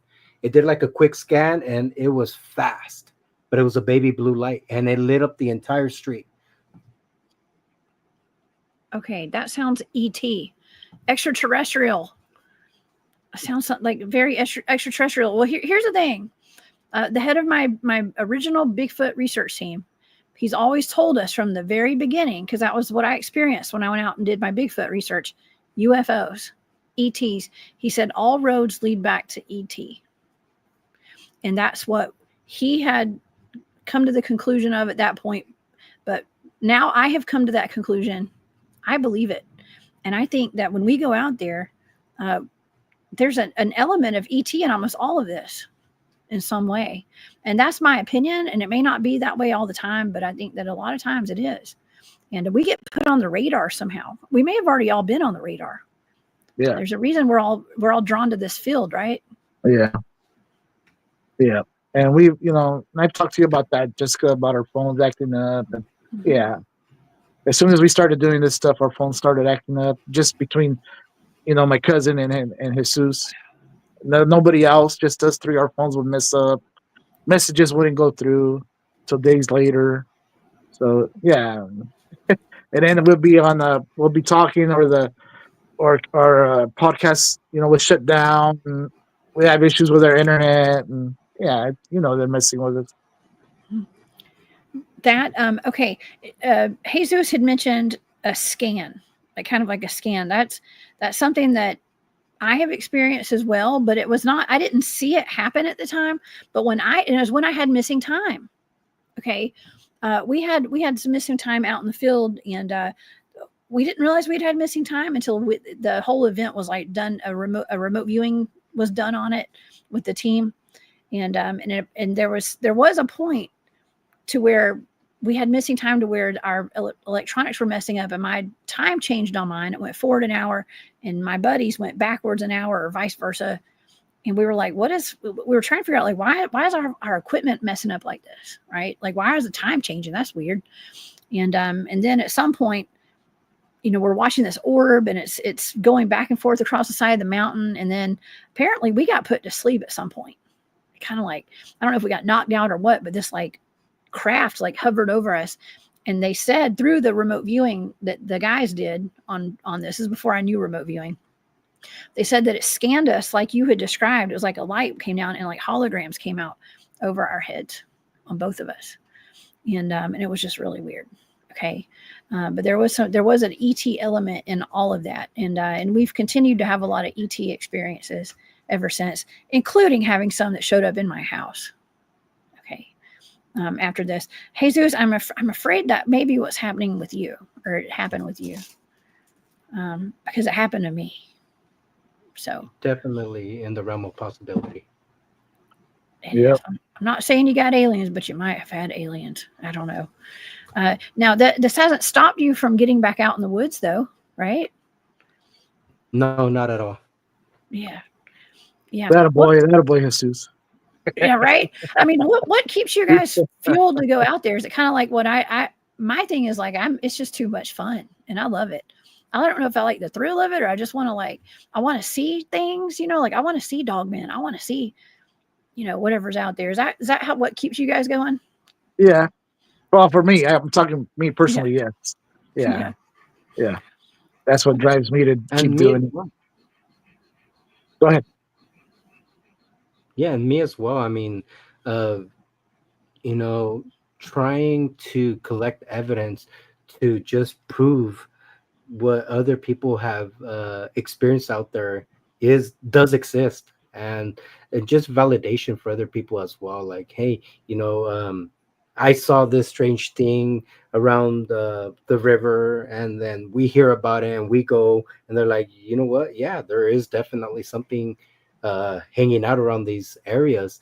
And I mean, we've talked about this before too, where we would like to have the opportunity and the ability to go and explore other places where other people are picking up, strange activity, and, give us an opportunity to explore these areas on our own and see what we come up with. And I mean, and just start connecting those dots. Mm-hmm.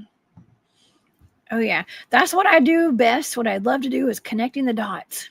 Okay, and just hearing y'all's experiences and your stories, your encounters, it helps me as a researcher, because you guys are experiencing some of the same things that I've experienced.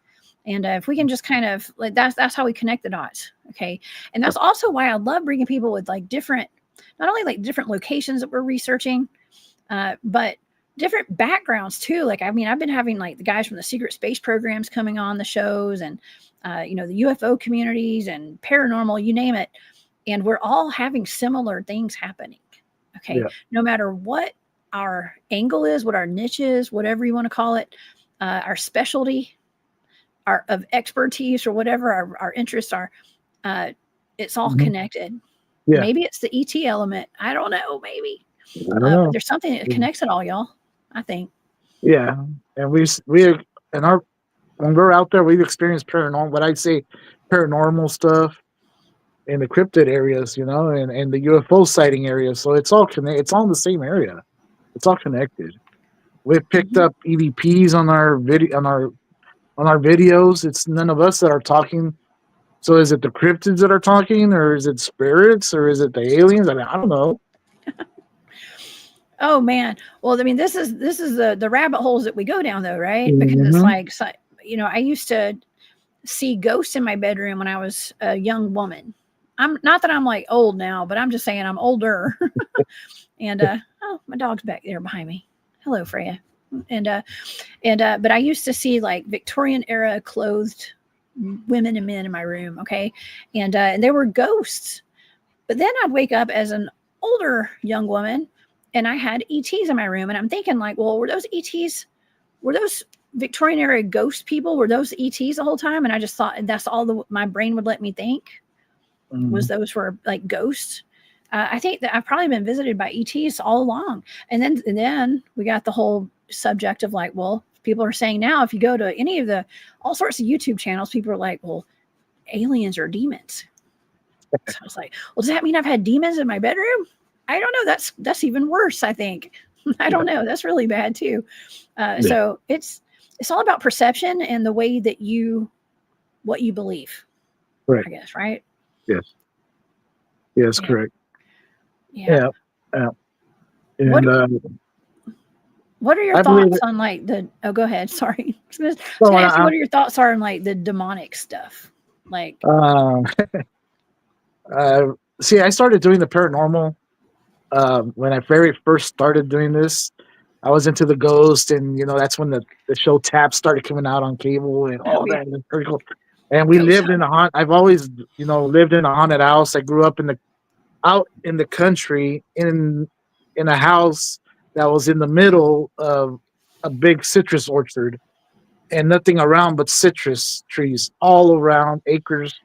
And this house was about a mile in from the road, and it was just right in the middle of the citrus orchard. So we're all surrounded by citrus trees, and big old power lines would cross there, and there was a creek that ran by that house. So my mom experienced a lot of paranormal activity as we were growing up as kids, and she now tells us, all the stories that happened to her, and she's and as we were kids, and what we were telling her, because I was little when I was growing up there, and I had an imaginary friend that I called Johnny, and I was always playing with Johnny. She said, "You're always playing with Johnny." And then one time I asked you, "Where's Johnny?" And you pointed right there. And you said, "Right there." And then she goes, "I got the chills." And they go, "No, no, no, let's go." So, and other, she always experienced. She heard a mirror one time fall in the house, and it shattered, a glass mirror that she had. But when she went to go see it, there was nothing, and she clearly heard it that it fell and shattered everywhere, and there was nothing. That mirror was still up on the wall. And then sometimes she would feel like somebody was behind her, breathing on her neck, and she thought it was like one of us as playing a trick on her, or my dad playing a trick on her. But when she would turn around, there's nothing there. So it's like, so she experienced a lot of stuff, and we did too as we got older. One time, I think I told you, Jessica. One time, I believe it was a teenager. Something was trying to choke me during the day in the middle. Yeah, so I told you about that. That I had that experience. My brother would see the owner of the ranch who had passed away, but he would see him. My brother would see him walking around outside the house, and he just, recently, as we were older, he just told us about that. When he was younger, he would see him walk around the house, and he had passed, years before. Yeah. Oh my gosh. And then when I got married, we moved to another house, and that was that was a big time haunted. I experienced more paranormal stuff there, and yeah, that's why I stopped doing that, because I do believe in the paranormal. I do believe in spirits and all that, bad, good, and I didn't want to do that anymore. I wanted to go into the aliens. I was intrigued by the aliens and Bigfoot, and that's why I started going into the cryptid. But it doesn't matter. It's all together. It's all linked together. Yes, I think a lot of us cryptid field researchers started off ghost hunting and stuff, and being drawn in by that is the gateway drug. Yeah. If you want to Yep. call it that. Maybe that's not the right way to describe it, but it's the gateway, right? And we get interested from the high strangeness from Yeah. growing up and stuff, and having little experiences like that, noticing that, and it's like it's just another level. It's like cryptids. Then what after the cryptids though, y'all? It's like where are we gonna go next? Okay, Mhm. I don't know. Portals and time travel next. There Okay, you go. Sounds fun. that's what we're finding out there. Yeah, Adolf said, "Say your mom stories." Yeah, he Oh, knew you'd already started telling your mom stories before he wrote, or after, I guess it's before I pulled it up. He did. Now you guys actually we haven't covered this other picture that you guys have. Oh yeah. Okay, and That's what I was gonna ask. and this is something that the audience needs to see. And I meant to pull up if I can. Well, I don't know if I can now, but yeah, I can pull it up. I can share my screen. Let's talk about this. There's some kind of apparition. Give us the whole background on what we're about to look at, y'all, and tell us. This is creepy. I just want to give a warning to the audience. Okay? Yeah. Right. It's similar to the Grudge, is what I'm going to say right now. Jesus, do you want to talk about it, or you want me to go ahead and do it? You go ahead and talk about it. You have your information is more up to date versus mine. Okay. And I'll chime in. Okay. So recently, one of our friends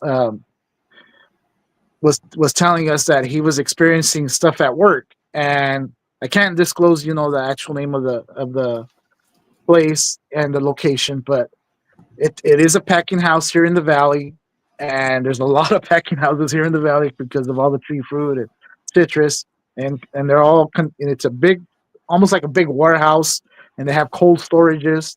So, anyways, he works the graveyard, and what happens is after the crew is done packing, they go in and clean all the machinery and everything. So they go in at night after that. So they work graveyard shift, and they go and clean all these areas out. And so he said he was experiencing stuff, and he had just started there. He was telling me he just started there, and the guys were telling him, and the boss was telling him, nobody go by themselves, walk around by themselves, always have a partner with you. So he was like, okay. So he was like tripping out. I was like, why or what? And he never said anything. He never questioned them. So he went out about his job. He was with his partner, and so they would clean and everything. So he started experiencing stuff. And then one particular evening, he had a break about 1 a.m, he said, and he had parked his car in the parking lot, which is all fenced in, but all the way to the fence, far away from the facility, because he had I believe a 40-minute or a 30-minute break, and he wanted to take a quick nap. So he would walk all the way out there to his car and take a nap. But that particular night, he said he put the seat back, and he was just about to go to sleep, and something moved the whole car. They go, oh, it's these guys. He thought it was the guys playing tricks on him because he had just started. So he got off right away. He got off the car right away, ran around the car, and there was nobody out there. Or else he would have seen him run away or anything. But nobody was out there. He said, that happened to me.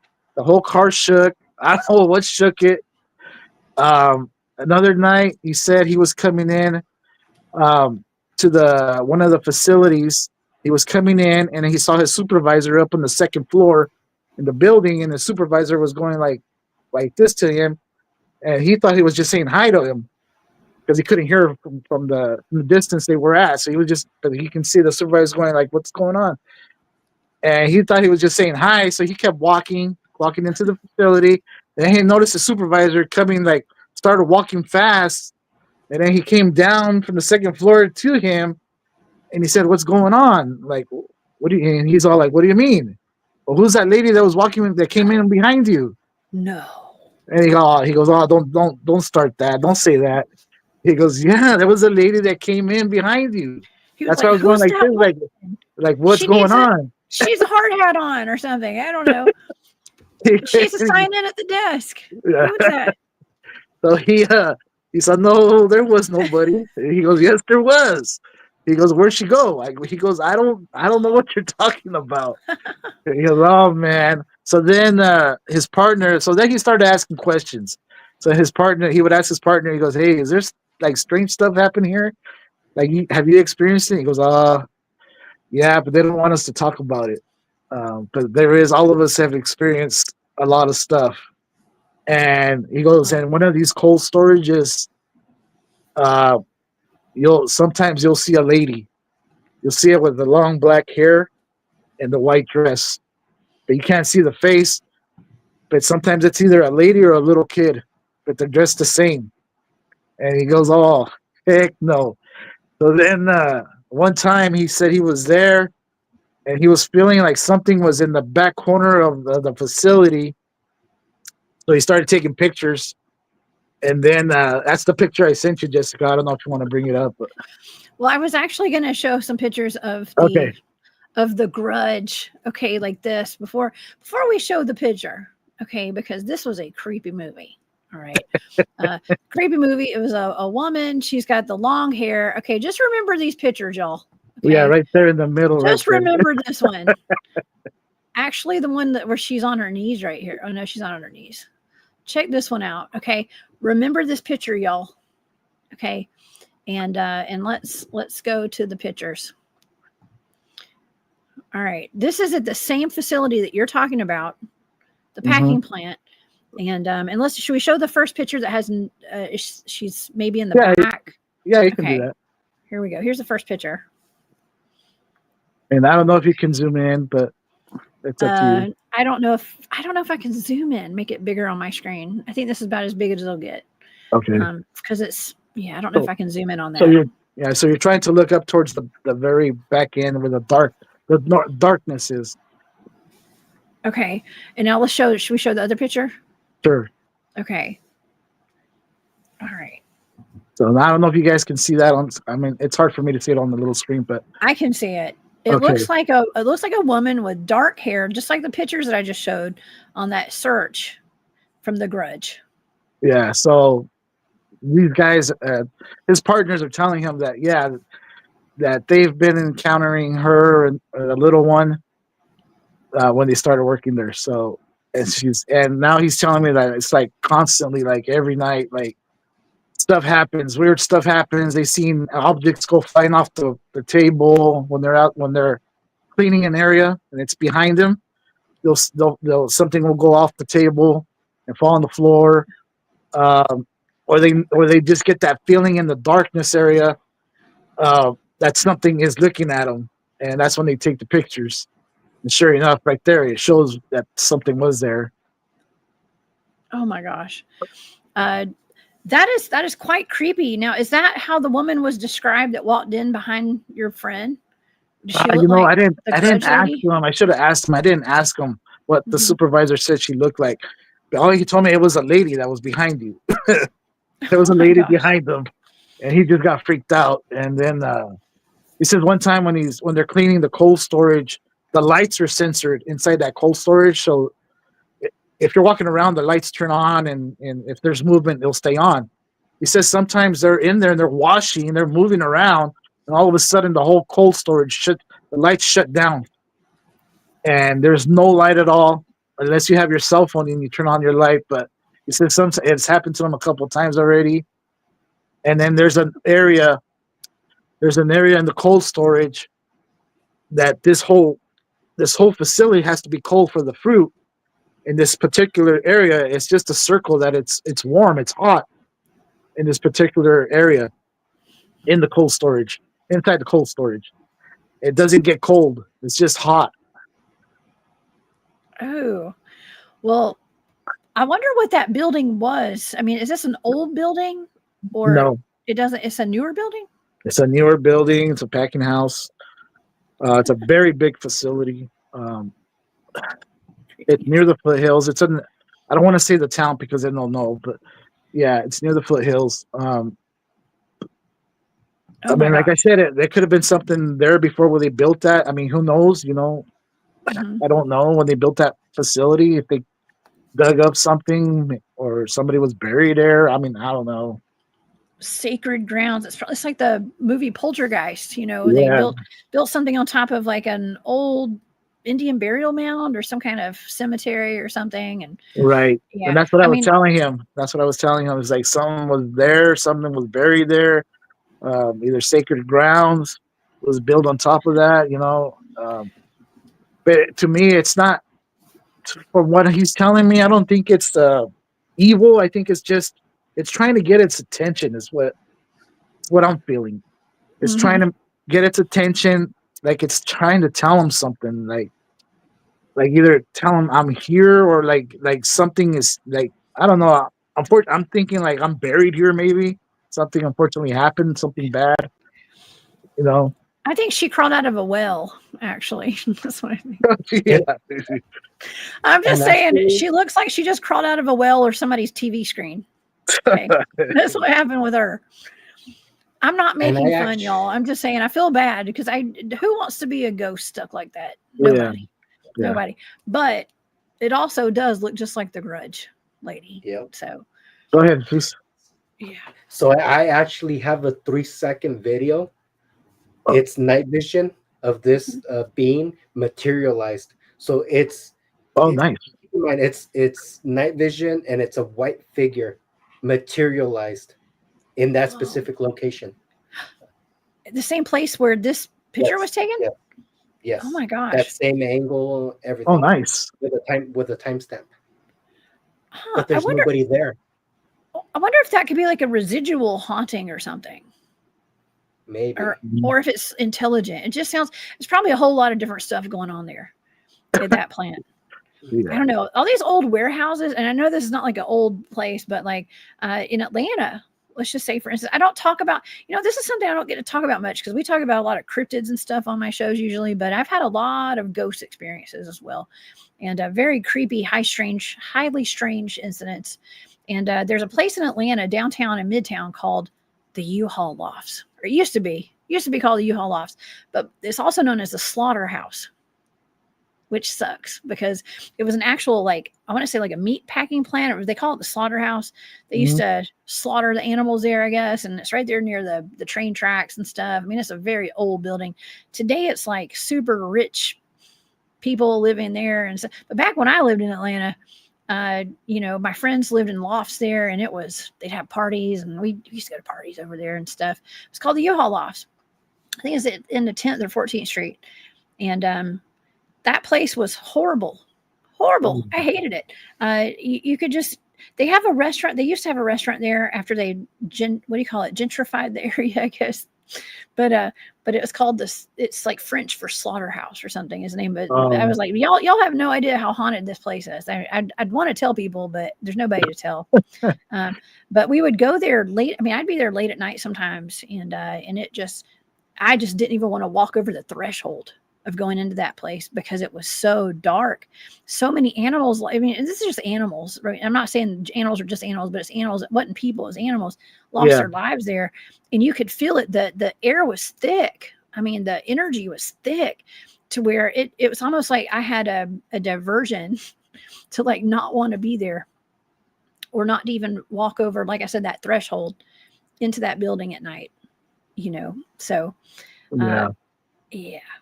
That was like probably about 3 miles maybe from my haunted house that I lived in. Maybe a mile as the crow flies. I don't know. It's not too far. But yeah, very, very haunted areas down there in these old buildings and industrial areas. You know what I mean? Yeah. Yeah. I haven't dealt with hauntings in a while, by the way. I haven't. I don't know if I'm just like not that I don't tune into things, but it's like I think my frequency is a little different these days. Do you know what I mean? Yeah. And I think that's how this works. That's what I'm saying. It's like I used to be, when I was younger, I'd had a lot of ghost experiences. Now I'm just like having other experience. Like I'm chasing it now, like other stuff. And back then it used to just show up in my reality. It was kind of like, I hate to say this, was kind of like a lower frequency, maybe. You know what I mean? Mm-hmm. Like tuning into that kind of stuff. So I don't know. Frequency is frequency. And and everything meets us on the frequency that we're on. Okay. And that's the way I look at it. And that's why you guys are having such great encounters with like some of these cryptids out there. You're on that frequency. Yeah. You're on the frequency. And I think it's a blessing. Yeah. And all this stuff just started, getting, we've been within like the month, maybe like 2 months. Recently, Man. all of this stuff's been going on. People have been contacting us. I just heard about another one, like the house that I told you that when I got married, um, that we lived in was paranormal. I mean, it was paranormal all the time, stuff going on. But I Yeah. just heard somebody, my brother actually told me about somebody reaching out from that town. The town is called Orange Cove. It's a small community town. Um, we lived on the outskirts of that town in a house that was, we were renting. And my brother saw a comment about someone saying that they needed help because they were experiencing paranormal activity on such and such road, which was a road that we lived on when we were experiencing. So he thought it was the same house, but it turns out it's just down the road from the house that we were experiencing paranormal, but it's in the same area. So this lady was reaching out for somebody to help her because her kids were experiencing paranormal stuff, and she just trying to reach out. So I was trying to get in touch with her, but I've never heard back, and I don't know. I haven't seen my brother, so I haven't heard if he got in touch with her or not. So we can talk to her and ask her what's going on. Oh man, what is one of the worst investigations that you've had to do? I mean, because I know you have people that will call you up. Is there anything that's been like? I mean, like, I'll give you an example. Okay, like I got a frantic phone call message one day, and I was like, "Hey, we have a family that I know. We don't know what to do. They're having ETs around their house at night. They have pictures of it, and their kids are being abducted. Can you help?" And I was like, I don't know what to do here. Okay. Yeah. Once you start, and there's a whole story behind it. Okay. Like the mother was calling in UFOs and doing that whole, Yeah, see, a parlor trick kind of a thing. Like she thought it was fun and cool until her kids started being affected by it terribly. yeah. And it was bad. Have you guys gotten any calls like that before? No, we haven't, not yet. Our stuff is just us going out to these areas where people have encountered stuff, but nobody is like not. We haven't gone into like a actual investigation into a house or being called in for that. Like I said, I don't want to do the paranormal. Yeah.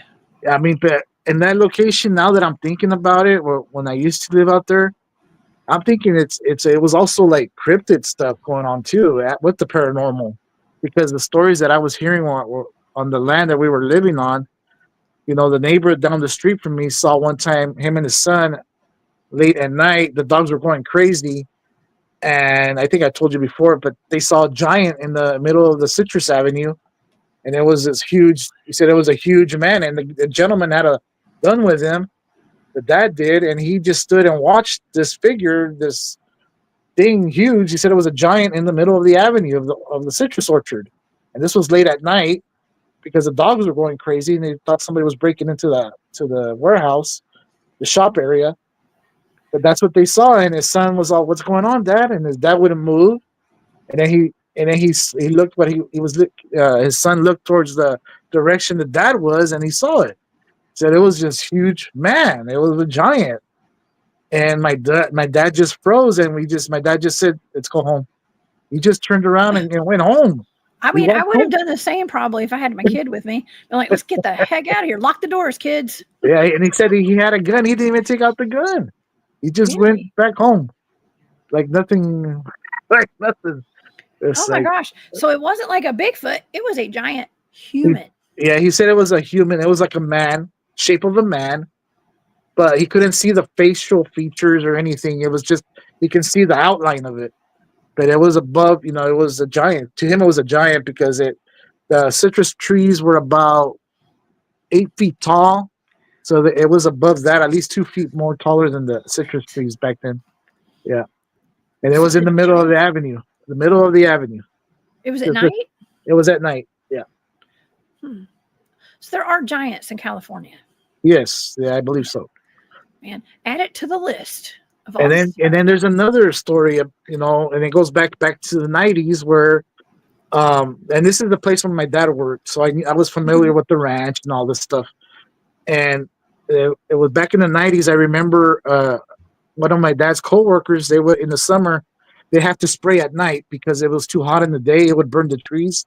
Mhm. So they had to go and spray at night. And one of the times, I remember one of the coworkers was spraying at night. And he said something white, a tall white thing ran across the spray rig through in the middle of the orchards. And I felt bad for them that time because a lot of his coworkers were just making fun of him left and right, like la Llorona. You saw la Llorona Oh and the yeah, ghost. Yeah. So, but now I'm thinking it could have been a white Bigfoot, you know, or a white dog man. or a white dogman. Yeah. Like And a wow. this It is could all have in been a that pill same area. crawler. Pill Yeah. crawlers too, Hmm. Javier. Okay. Yeah. And There's this is all near the foothills. everything out So, here. yeah. So this is all near the foothills where he was spraying. So it's really close. So the citrus orchards go all the way to the foothills. So that ranch he was spraying is near the foothills. And then the town Orange Cove is really close to the foothills. And all that area where we're experiencing is all it's like a big old circle. It's just it's all in the same area. Okay, I'm starting to wonder if there's some sort of facility underneath that orange grove. There's some sort of like, I know this is getting conspiratorial, but a little remote viewing might answer some things. If we could get some coordinates there, I could send it out to my team, and we could do a little bit of some blind targets. I could send out. We can find out what's really going on down there in that area, because there is something that is attracting all of this there. And whether it be a portal, I mean, it could be some kind of facility or something too that they're there's a coming in and out lot. of. Yeah, there's a lot of activity out here in the outskirts. Yeah, just in our area. I mean, it's just crazy. It's and it's everything like paranormal, cryptid, UFO. It's everything. Wow. Okay. Sovereign Cosmic Wildman made the show. Thank you, Sovereign, for being here. Orchards and big AG agricultural fields, I think, are active with portaling monsters. Yeah. Man, orchards and portaling we need to do just a show on orchards and portaling monsters. Okay.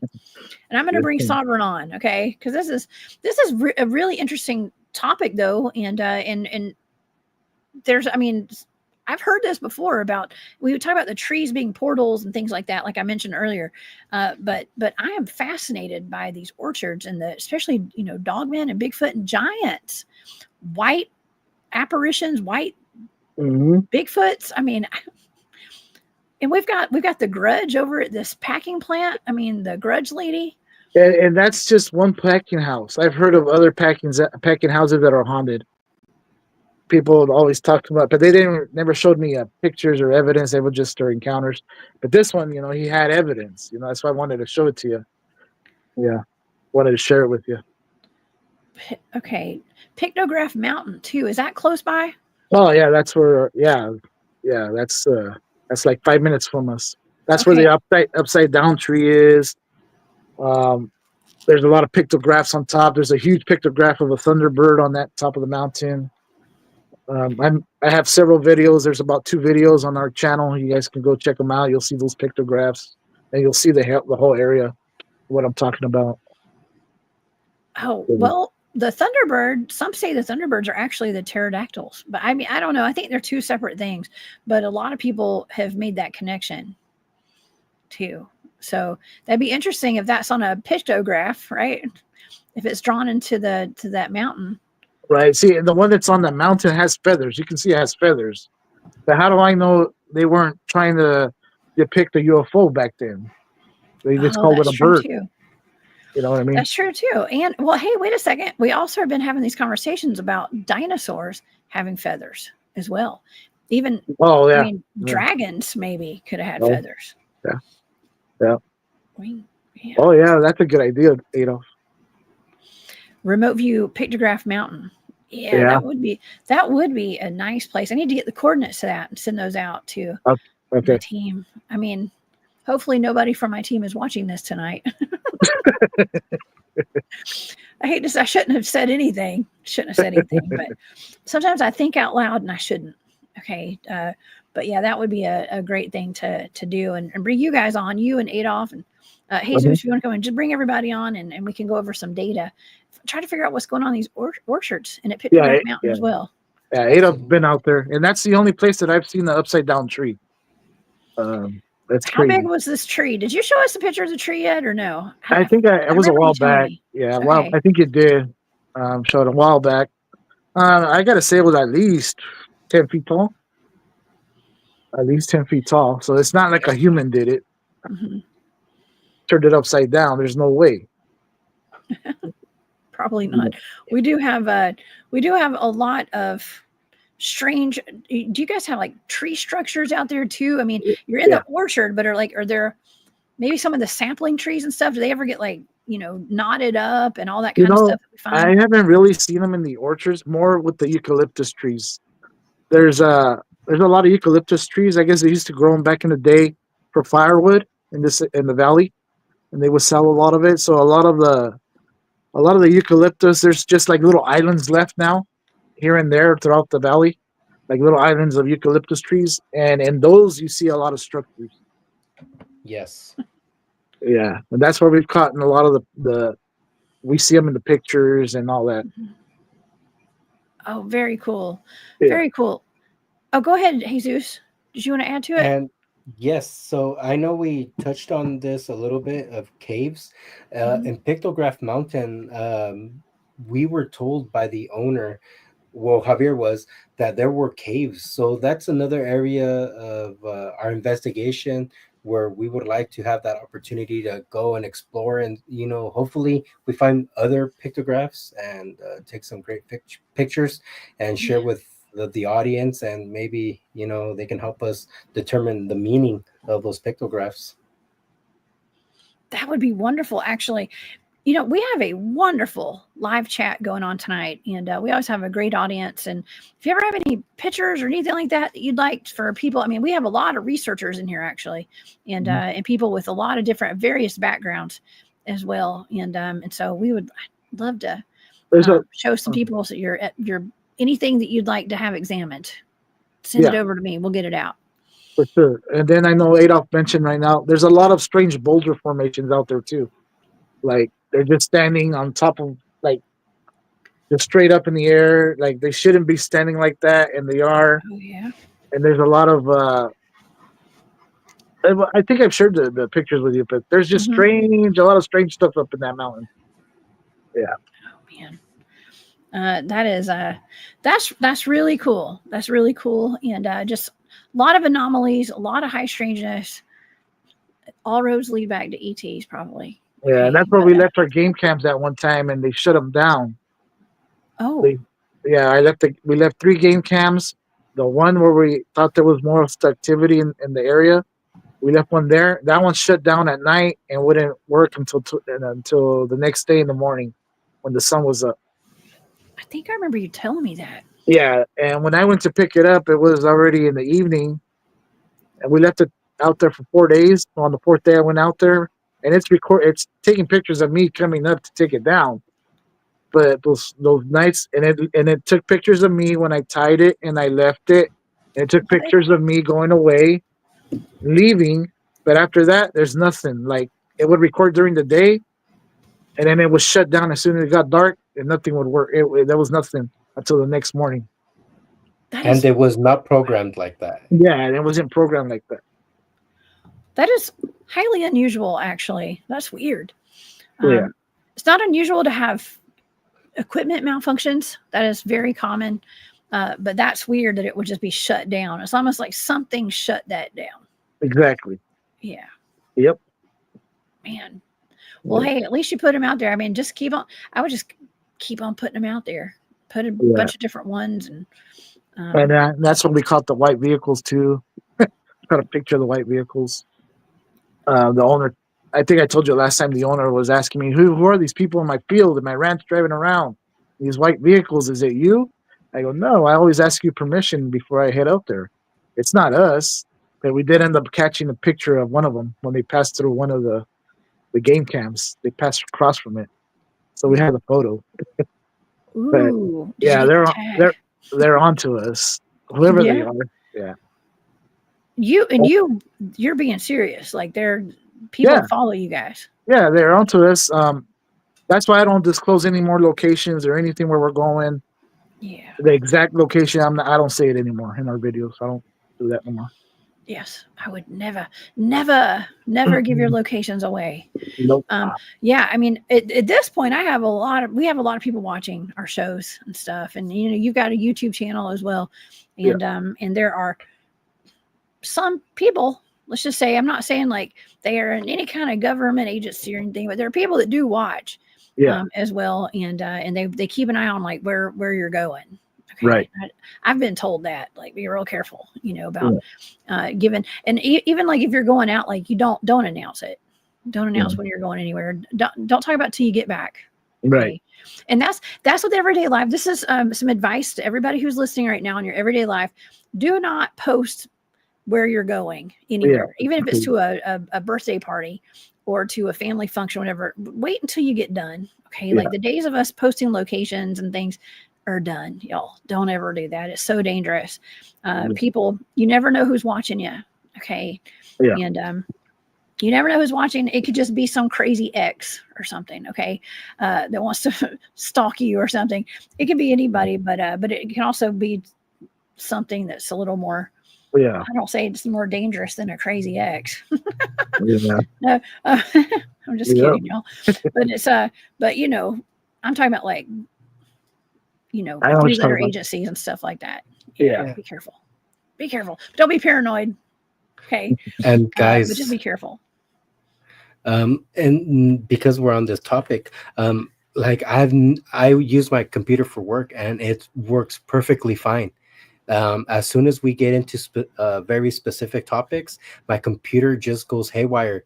I'll show Javier what my computer is doing right now, but it's so weird. And I know that sometimes there's these agencies that don't want us to talk about our stuff, and I feel that we need to continue to have these conversations so that we make forward progress on our research. Absolutely. Yes. Listen, I can tell you the shows that I've done where my internet has just completely shut down in the middle of the show for no reason. And I'd be the only house. And yes, I paid the bill, y'all. Okay. It was like whatever company I was using at the time, they said it was only my house.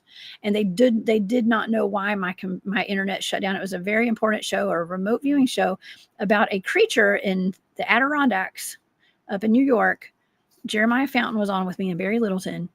And it was something that his neighbor had found, and it was a horse humanoid. And we were discussing that, and my internet shut down before I could get all the data out. Okay. And it was out even like 45 minutes after. Barry had to shut the show down for me, and my internet, I couldn't shut it all down. It was wild. There's certain topics when we're getting too close over the target, and it's stuff that people don't want to get out. By the way, military vehicle showed up. They said that they put it on the back of a flatbed, this creature, and they drove off, and they told everybody not to talk about it. And I was remote viewing it and speaking about it publicly. Yeah, where to come things from. like that. We get shut down, and it was obviously, and that it was obvious. You can still go back, you guys. You want to look at my playlist. You can see the shows. I mean, there's shows where my internet, everything that happens on the shows, it starts glitching out. And I have a show called A Glitch in the Matrix. Everything gets really glitchy. You can tell that when we start talking about important stuff, things do start getting very glitchy. Yep. Yeah. Yeah, we've experienced it. We know what you're talking about. Mm-hmm. Jesus experienced it tonight because this is important stuff, right? Yep. That is correct. Yeah. I've gotten to where I don't mind it. There's nothing, a lot of times there's nothing really we can do about it. I mean, I am a one-woman band over here, and I do my best. I don't have the most expensive equipment, and I do everything by myself. Okay. And I do my best, but we still get the messages out, and that's what's important. Okay. Yep. Even if I'm blurry sometimes, y'all, or pixelated or whatever. I had somebody mention something about my eyes one day, because I've been talking about reptilian shapeshifters a lot. And it was really funny because I was talking about how people, like news broadcasters, will be like, their faces will change. And I started noticing that my internet was like slow. So it looked like my eyes were being weird. Somebody had mentioned that, and I was like, it's my internet speed, y'all. But okay, but it's kind of cool. Y'all can think I'm doing, I'm glitching out over here. but it's because my internet speed just kind of sucks sometimes. As soon as my son got his PS5, my internet started messing up. Oh, that'll do it. Yeah. So, or maybe I'm a shapeshifter. I don't know. It's kind of fun. It's kind of fun watching those shows where my face is glitching a little bit, but it's really from the Fortnite, y'all. Unfortunately, so. But you guys are right. We do get glitched out. It's important that when we're talking about important stuff, it is important for us to keep talking about it, and for you guys to keep going out there and keep doing your boots on the ground field research, and coming back and let's talking about it. I love it, man. Y'all are awesome, and I appreciate y'all. I don't know. Do you guys have anything else that's any kind of weird stuff that's been happening out there? Do you have that one more picture? I think it's the triangle. That one was recent. The triangle. Let's see. This well, one. Is it the dark? This one? Yeah, that one. So that was about a couple of weeks ago. That was my cousin. He picked that out when he was leaving work about 9:30 at night. It was coming over Wheatley, actually. He said it was coming pretty fast. I did put out a little short on our YouTube channel. It's a little short video. It looks like he's shaking a lot, but dude, it's hard to get him on cell phone, especially when you just see it at the last minute and you're trying to figure out if it's a plane, it's not a plane, and making sure it doesn't have the aviation lights on it. And he said he did all that. It didn't have the turquoise aviation light. It didn't have the red flashing light. It had no flashing lights at all. And the video, you might notice that the lights go out, but that's because it's going over power lines. So it seems like the lights flashed, but it's not. So he really quickly just captured a little short video of it, but it had the 3 white lights. He said it was going pretty fast. There was no sound. He could not see the outside of the craft. Like he couldn't tell the shape of the craft. He could just see the lights, the 3 lights. So obviously, you think it's a triangle. But it said it went right over him, but he could not make out the figure of the craft, and there was no noise when it went over. So that was around 9:30, and I wasn't home. I wasn't here in town when he called me. I was getting groceries at another town, and when we got home, I noticed 4 military jets coming from the same direction that this craft was going, but the military jets were coming back into Fresno. And there was 4 of them together. Usually there's only 2, and this particular night, there was 4 of them. 4 military jets coming back. It's like, that's kind of weird that he shows me this, and then all of a sudden 4 military jets coming back from the same direction. I'd say that's a pretty good capture for pulling out your phone real quick and taking that. Yeah, that's good. He got a really short video, and then I just took a picture of that video, but he couldn't tell that he could barely see it on his phone. So, yeah, so he didn't know he had gotten it, that short video, but he did get it. And it made no noise. Yeah, he said it had no noise. Him and his coworker were looking at it, no noise at all. There is a small airport here on the outskirts of Wheatley. So usually we know what planes look like and they sound like. So we know what a small plane sounds like, and it has to have the aviation lights. And this one didn't. It had no blinking lights, just 3 white lights. And some people tell me that it's the landing gear. Okay, but it's not. It wasn't coming into Fresno. Okay, we know what we have planes all the time going over our house here in Wheatley, and we watch them at night. This one's not going into Wheatley, and it was going the opposite direction. And there's no airports the direction it was going. So unless it's one of our secret planes or whatever you want to call it, the government has, then it's going to Area 51 on the other side of the hills. But other than that, I don't know what it is. I was going to ask how far away from Area 51 you guys are. Yeah, we're on the other side of the Sequoia National Forest, so it's on the other side. So it's about, I'm gonna say about 8 hours, 9 hours towards the east. Yeah. Well, in a supersonic airplane thing or whatever these things are, even a UFO, whatever, you can get there pretty quickly. Oh yeah. A 9-hour drive would be like speed of light. Yeah. One of those things. That's really cool. That's a great capture. And I bet you guys haven't the fact that there were like 4 fighter jets, that was kind of anomalous later that night in the area. It makes you wonder. Yeah. It's like what's really going on out there. And I think that would be a great video, a great picture to send to our good friend Jim Goodall. Actually, he worked at Skunk Works, Lockheed Martin and stuff, and I was good friends with Mr. Lear and all that. And drove.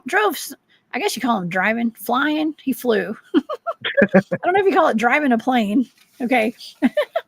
He piloted some planes and stuff, I believe. Okay. So, but anyways, he would be a great person to check that video out for you. I think, I don't know. He may be going on Midwest Night Watchers this weekend. I'm not sure. I saw something. I saw a post earlier today. So if you want me to, we can send that over. If you can contact him, I mean, I don't. Yeah. Ask him. Sure. I can send him the short, or you can see the short video on the YouTube channel. It's up there. The YouTube channel. I can send him your YouTube video. How about that? And if it needs a picture, you can send him that picture if you want. Okay. Awesome. Yeah. I need to have Jim back on my show sometime anyway. So I need to hit him up. Skip Bassford, thank you so much. I hope you had a great night. Said I'm late, but great show. Thank you, Skip. Thank you for your support. I appreciate you so much. That is so sweet. Let's see. There's a couple of comments I wanted to pull up. Sure. M13 said Danny Henderson experiences interference like that when she broadcasts sometimes. Yes. A lot of people in the disclosure communities have electronic technological interference. It's just a thing. And I do believe, I don't know, sometimes like my mom, for instance, like her energy affects computers, by the way. Okay. And some people are just like that. TVs, computers, any kind of electronics. Sometimes if I'm like high energy or there's something off, I wonder sometimes, I'm like, is that why I'm having technical difficulties? So that because our energy can affect our equipment too, y'all. Okay. I think mine can, but I'm just weird like that. I might be an alien. Who knows? Let's see if we have any more questions in the chat tonight. And I want to, that's interesting. Hazel was talking about blue lights earlier too. That's interesting because I've not heard a whole lot about blue lights being related, maybe being related to like ET stuff. We've had a lot of red lights out in the field. Also, when we saw that blue light, we heard a lot of I heard a lot of metal clanking together, like metal being hit together. That is very interesting because I've been hearing a lot about that too, especially when people are having dogman encounters. Metal clanking. Sometimes there's a spot that I go to bigfooting, and sometimes when I'm leaving, it sounds like somebody is hitting. And I say somebody because it sounds like two hands. It's either rocks clanging or it sounds like a metal spoon on a rock or something. I know it's kind of weird, but it's like 3 like tink, tink, tink, tink, tink, tink. That's how I would describe it. That's what we heard throughout the night was like tink, tink, tink, tink, tink. Yeah. Tink, tink, tink, man. Like metal, I don't know. Metal on metal. Yeah. Yeah. Or glass on rock or metal on rock or metal on glass. I don't know. It's weird. But I've heard that. And I often wonder, I'm like, is that just them telling me goodbye? I'd like to think that. Like they don't want me to leave. Just kidding. They want me to leave and they're telling everybody she's leaving. Yeah. I like to think they don't mind me being there. But I don't know. I think they just don't. I'm just all up in their business. I've actually tried to tune in before to like some of the places that I go, like psychically, to like, just get into like RV mode, kind of remote viewing mode. And I get there and I get the feeling that they don't really care about me being out there. Sometimes it's like I'm out there, just with an open heart and trying to be, non-confrontational or anything. I'm just there to observe and just to kind of be in the environment. And they don't care. They're not paying any attention to me. So that's the feeling I get. But how do y'all feel when you're out in the woods? Like I know like all the experiences are different, but do you ever feel like, do you ever get that feeling or wonder, like, do they care if I'm here? Well, I'm laughing because I remembered at Pictograph Mountain, me and Jesus went this one day. Oh yeah, we're gonna go hike the mountain, and we were all ready to go. Yeah. And that day started off with a bang. So we crossed over this broken down chain link fence. Jesus went over first.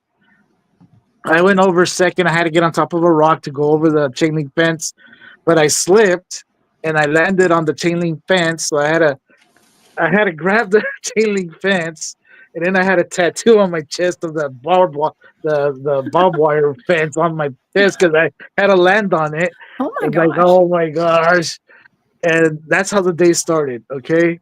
So then, Jesus, no. you remember this? Yes, I remember. Uh-oh. So then we end up start hiking up the mountain. And what happened next, Jesus? Well, I had some like work style boots, and I lost both my soles from my boots. So we What? had climbed up. We had climbed up this mountain, and on the way back down, I mean, my boots had no soles. So it was just What? it was funny. Sorry, I don't mean to They look laugh. like yeah, no problem. They look like moccasins. And keep in mind, I mean, it's very rocky. There's a lot of sharp edges. Oh So I came no. down very carefully. Yeah. And then he had no traction. So we're like this. And dude, you're going to slide down the mountain. And he was just tippy-toeing, like he was holding on for dear life on the way down. That's not how you guys are close. Y'all are good friends because you just Yeah, we are. I'd laugh. I'd do the same with Yeah, my so friends. throughout the hike up, one boot, the sole was coming apart. As we were getting closer to the top, okay, no. that one, the whole sole fell off. Okay, his other shoe, we walked to the other side of the mountain, his other shoe started coming off. Like, oh my gosh, dude. And then by the time we were done hiking down, the other sole came off. It's like, oh my gosh, dude. And he was hurting. I felt bad for him. I go, dude, I can't carry you. I can carry you down the mountain. No. Oh my gosh. Listen, I have broken some hills when I've been out before when I used to live in Atlanta. Okay. And it's not a good feeling. Okay. It's not a good feeling. I could not imagine being out in a rocky mountainside with my shoes broken. Just going barefoot. Yeah, I felt bad for him. And then we finally make it back down to the avenue to where our van was, and it was the avenue was a little steep, so we had to go down a little bit down the hill, the avenue. So I went first, and he was behind me, and all of a sudden I end up going face down and landing on my chest on the ground, and I got all this dirt put all in my mouth, and Jesus is behind me and says, "Are you okay? Are you okay?" And he's trying to catch up to me, but he has no soles, and we're on the incline. And I go, no, stay right there, you're gonna fall on top of me. It was a mess that day. It's like, what the heck is going on? It was like, what? I had dirt in my mouth. I go, dude, I'm staying here. I'm not getting up. I was on the floor. And in my mind, I could just see the Bigfoots or whoever were out there laughing at me. It's like, dude, I don't know what happened. Like, my legs stayed up in the air and I fell face down on the floor. It's like, what the heck? You guys were good entertainment for the cryptids out there. That's what that was. Yeah, like, dude. It's like they were messing with us today. It's like, dude. It was oh my gosh. Well, I'm sorry your feet. I hope your feet healed from that, Jesus. I'm sorry that you lost your souls that day. No problem. I mean, I had fun that day. I mean, it was a great day. He was a soulless being, as we call it. I'm just kidding. I'm just kidding. Poor Hazy. Yeah. Bless your heart. Yep. That was a crazy day, man. Oh my gosh. It's not always serious, you know. No, it's hardly ever serious when I'm out in the woods and stuff. We do have a lot of fun, and absolutely. Yeah, that may be why you guys have such good, a lot of activity, because you have such good hearts, man. Y'all are out there lighthearted about everything. Yeah. And I think that makes a difference. When you get too serious about stuff, sometimes it's, you get what you give, kind of. And I want to have good experiences out there. So I try not to be too serious. Yeah. Okay? But yeah, I would have liked to have seen that. Okay. Videos. Okay. You guys got to wear GoPros and document it all. Right. Yeah. I have a photo of him with. I have a photo of he kept the souls in his back pocket. I don't know why he kept Oh, I them. did. Yes, I did. I remember that. Well, you don't want to lose your soul. But I didn't Oh, want to leave trash behind because, again, I mean, they gave us permission to go up there, and I didn't want to leave no trash. good one. It's good one. Oh my, there's a lot of jokes to be made from this, man. That's funny. At Jesus' soul's expense. Yeah. Oh my gosh. Oh, I sure do appreciate y'all sharing your stories with us tonight. yeah. Yeah. And then I had that tattoo across my chest. I had barbed wire across my chest. For the next 2 days, I had that across Did my it chest cut you? a little bit Yeah. when I fell on top of it. Like, Well, at least it was your chest and not your face. yeah, yeah. There's always a bright side to all of this. Oh my At least gosh. it wasn't your face or your eye. God, that would have been horrible. Uh-huh. Yeah. I know people that actually say they wear goggles and stuff in the woods sometimes because, like, if they're wearing goggles, but they get worried that if they have to run out of the woods, like, they don't want to get a stick in their eye and all that. And I can understand that. Yeah. I can understand that. The But branches and stuff, yeah. goggles just get in my way, I guess. Yeah, and I'll they get risk all getting slapped in fogged my up. face with a. For me, they get all fogged up. I can't even see Yeah, where I'm right. going. Exactly. Can't see anyways, so I don't know. Yeah. But anyways, yeah, this has been a lot of fun tonight, y'all. And yeah, I guess, yeah, this is a good place to kind of wind it down tonight. And really maybe have some final thoughts and just man, I want to thank y'all so much for being here and for spending your time with us, both Javier and Jesus. Thank you so much for being here. Do you guys have any final thoughts or like any advice for the audience tonight about getting out in the woods and having all these crazy experiences? For myself, it just, if you go out in the woods and you're into this stuff, don't ever go alone. Even if it's in the day, don't go alone. I just suggest you go with somebody or go with somebody and also let somebody know, especially because in our areas we lose cell phone reception, so there's no way to contact you if in our areas that we go to. So I always let somebody know where we're going to be and what areas we're going to be in, just in case. That's good advice. What about you, Jesus? And for me, would be, go research with an open mind. I mean, and keep this in mind too, that you're not always going to see something. We could go out there 10 times, and out of those 10 times, we might experience one thing. And it might be just a little thing. But again, going back to connecting the dots, that one little thing might connect a dot that we had previously experienced. And I mean, and stay curious. Look at things with that open mind and be curious. And hold on to your souls. Don't let them fall off. Don't let your souls fall off on the top of a mountain. Very true. I'm kidding with you, Jesus. That's funny. Oh my gosh, you poor thing. I just bless your heart, man. I'm sorry that happened, but it does make for a good story. Okay, and that's what I love. It does. He felt that day what the natives felt back in the days. I mean, imagine. Oh, buddy, I was down to socks. I was down to socks. But those screws had like a metal plate. He had a metal plate under there. It's like, dude. Oh my god. Oh my gosh. I go, just take them off, dude. Barefoot. Oh man, it doesn't hurt to put a pair of flip flops in your backpack. I guess just in case. Man. I don't know. You gotta pack light though. So yeah. I don't know. Well, that's a good way to start toughening up your soles of your feet too. Is to have to do something like that, or to go home and get. How did your feet feel after that, Jesus? Were they sore? Oh yeah, I was sore for a couple of days. like I previously had mentioned. I mean, it was very rocky, and there were a lot of sharp edges. And we were coming downhill. Sorry, it's not funny, but it's kind of funny. Oh, I'm sorry. I'm sorry.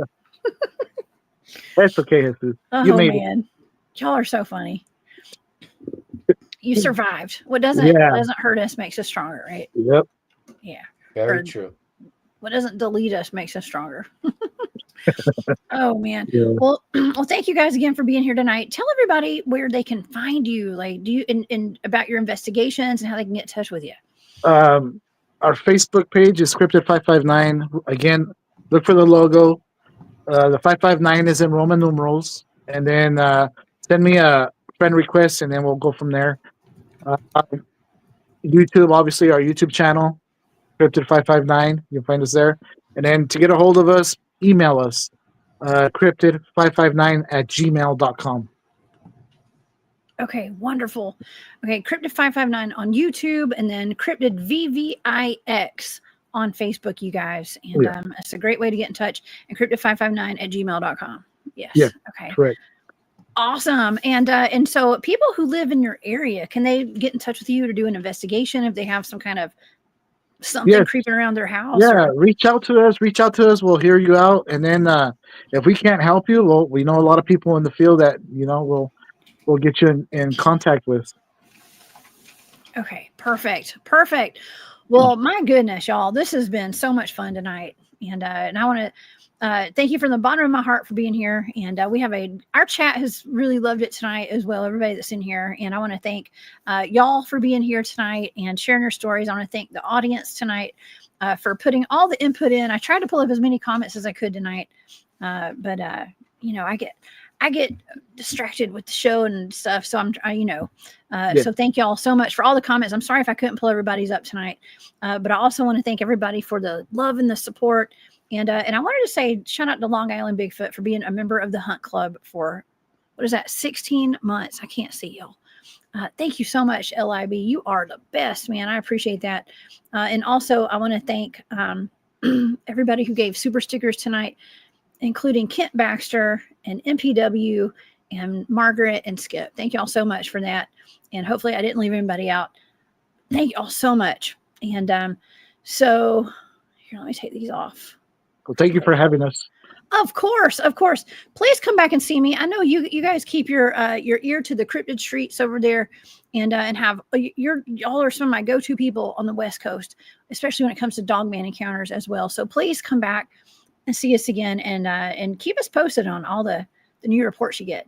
Okay? Oh, for sure. Yeah, once we get something new, for sure I'll let you know. Okay, please do.